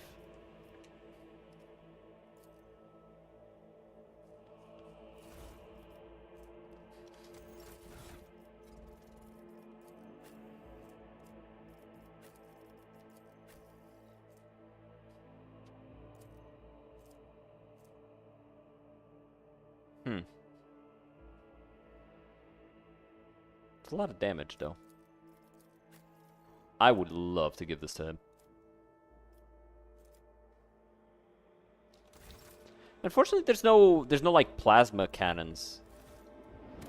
Yeah, I don't care. No, no, no! I don't want to look out the window. What the fuck? Oh, bro, why is that just pure blackness? There's just nothing. It's not even like dark. It's just black. Like, there's nothing there. Just void.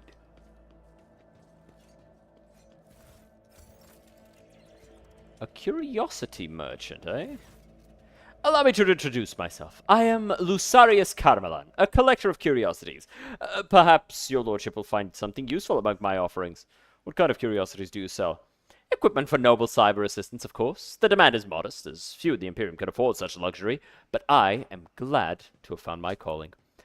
Judged by his expensive attire and ostentatious augmetics, Lusarius' wealth is unlikely to stem directly from his curiosity business. He came here following his heart, it seems, and not his greed.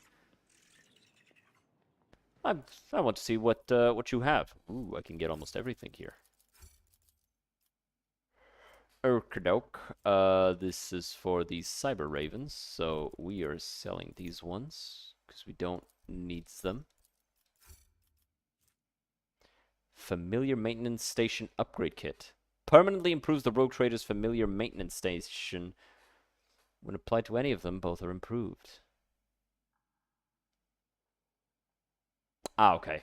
I cannot use it if it's not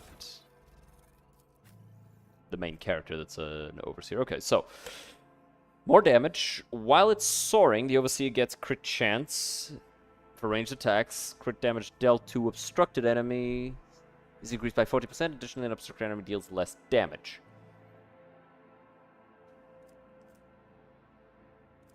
Less damage and less agility.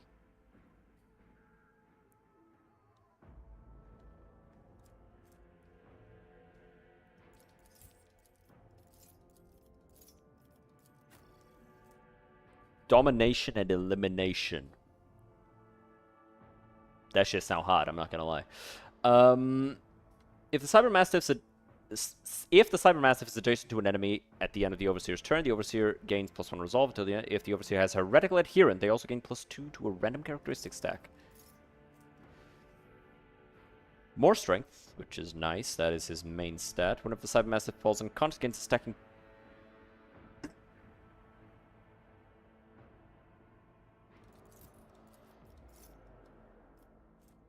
Yeah, I'll take that. 1 hundo.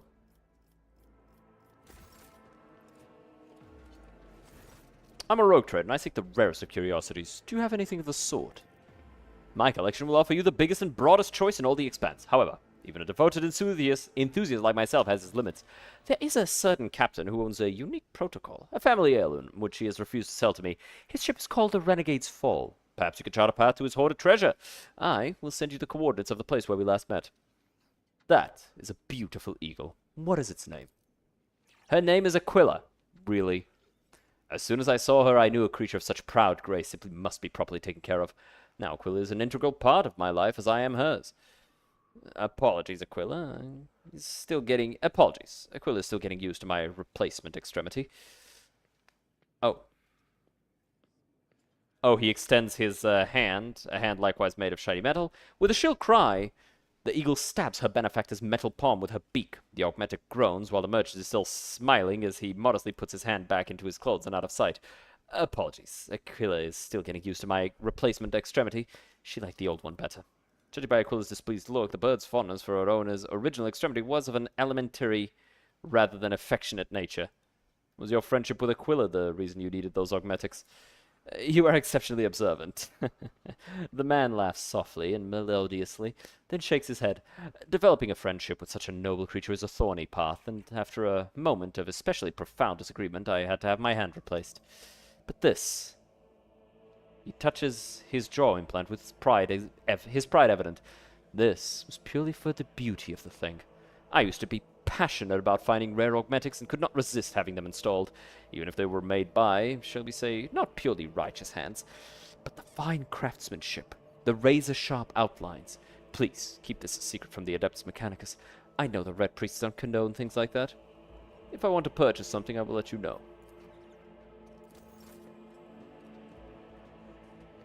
That's cool. We got some new stuff, and we've just discovered a thingy, which I'm sure will be profitable.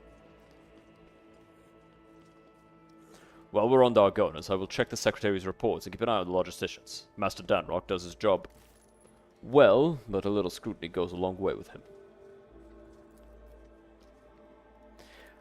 I kind of love the fact that we're succeeding at the first try every fucking time. But I know for a fact if we ever don't use a multi-key, we will fail. My compliments to your taste in art. The collection here is extensive and most interesting. Yeah, this is my first time here, so none of this shit was made by me.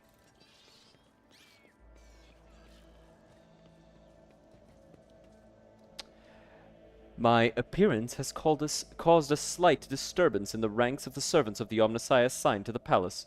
Analysis of the performance of rituals and maintenance litanies has produced a satisfactory result.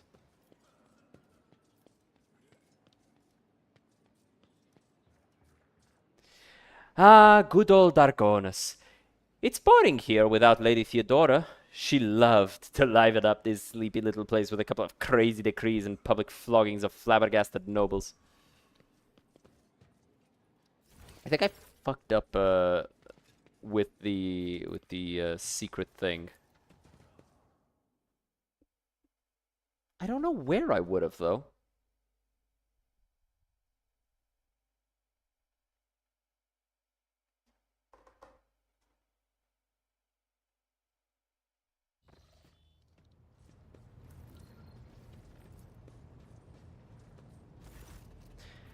Access data from Dargonas.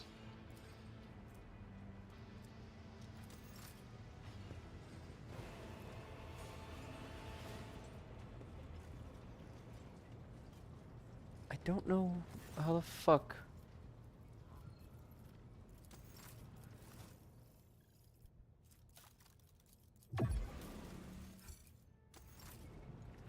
Hammer time.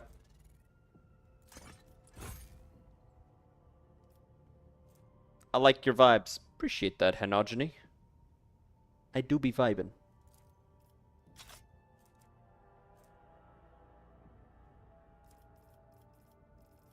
This is for you. Nobody else gets a use out of it. Increase the critical damage of where it hurts. Excluding damage from the attack itself and from extra instances of damage over time by plus... Wow! That's a lot.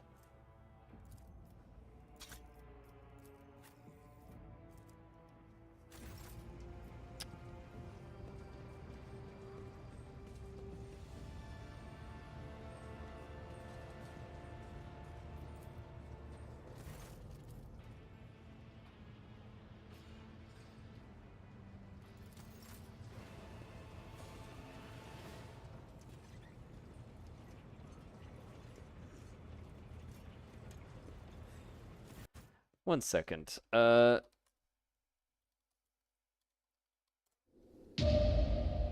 Paramar. Welcome.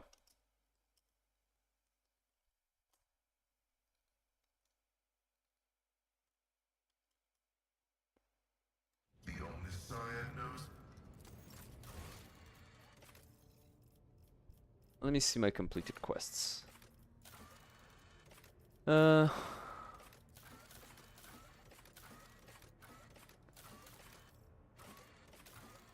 We missed this one, yeah.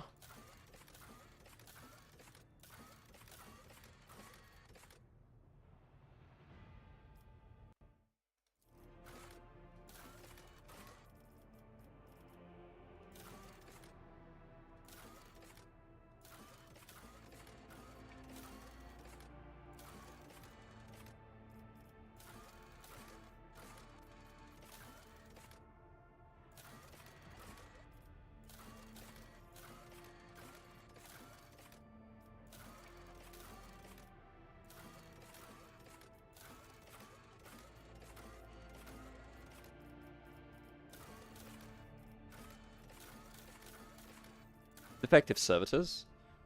So unusual behavior should be discussed. Who is responsible for all? It just says completed, doesn't say how.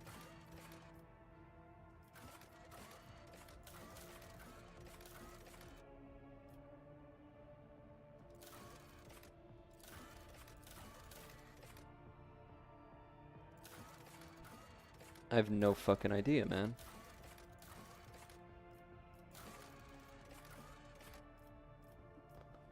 Cash in the old bridge, former lantern, inevitable triumph, dumped cargo, unknown mechanism? No?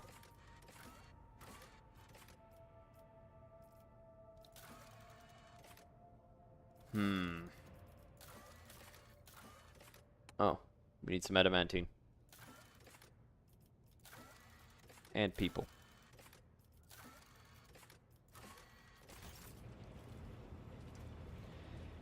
But I do want to go ahead and, I guess, do the thing. I don't know why, but just not activating the other thing. Like, the secret ending thing. Like, I don't know why it hasn't activated.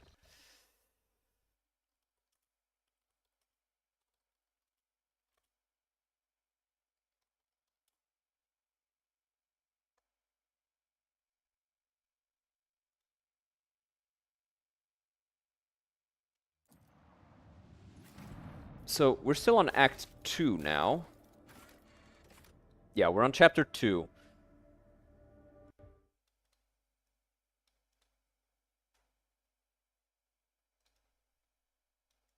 Yeah, I haven't gotten any quest about it.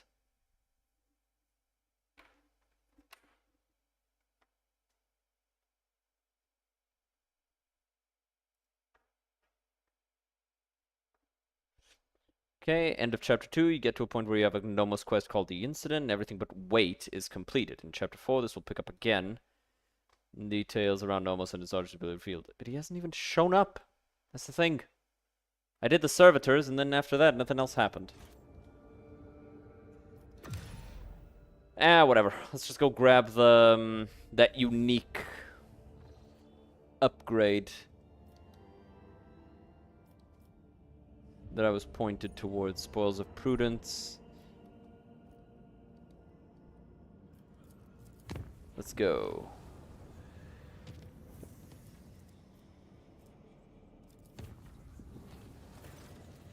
Lord Captain, the plasma drive chambers have been searched and the conspirators apprehended and neutralized. The interrogation will begin shortly, if your lordship is ready to attend. I'm not. I'm busy. Fuck off. Bitch. I'll take Tears for Sloth.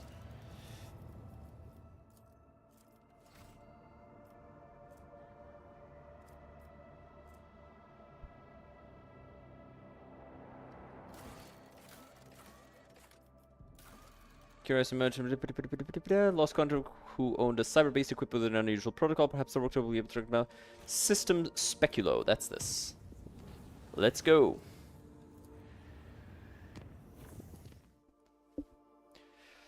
To System Speculo.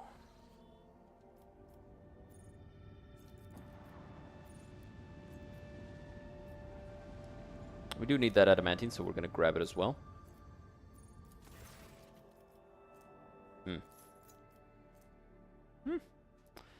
Plus 15 fellowship and intelligence, 12 dodge and deflection. Several Skull's Swarm becomes a priority target.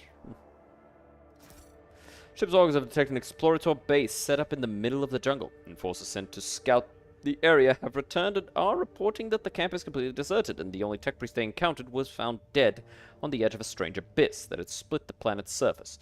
Judging by the notes left behind at the camp, he had pushed all his companions into the abyss, one after another, and remained forever motionless at the brink, waiting for tidings. As the tech priest fell into a deathly trance, his servo skulls guarded him until the end, but could not save their master from dehydration. Interesting.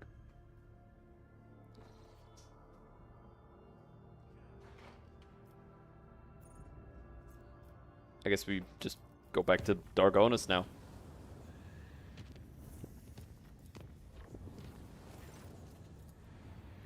Or at least, we're gonna go back to Mundus Valancius, and then we're gonna do the Gene Stealer thing. Yeah, I don't care.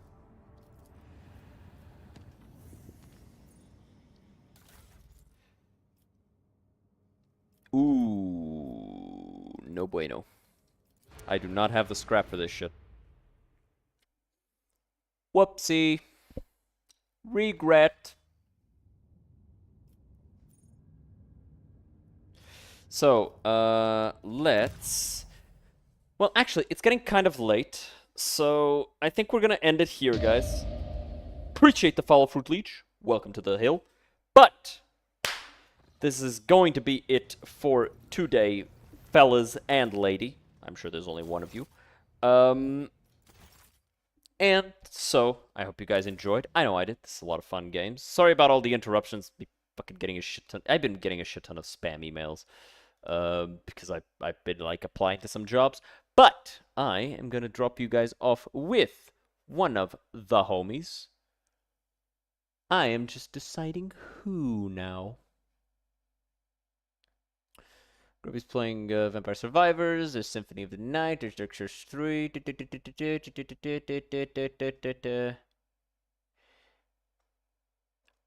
You know what? I'm going to drop you guys off with Red Claw, Yapping, Reacting, and the return of the Spooky Division. Ooh.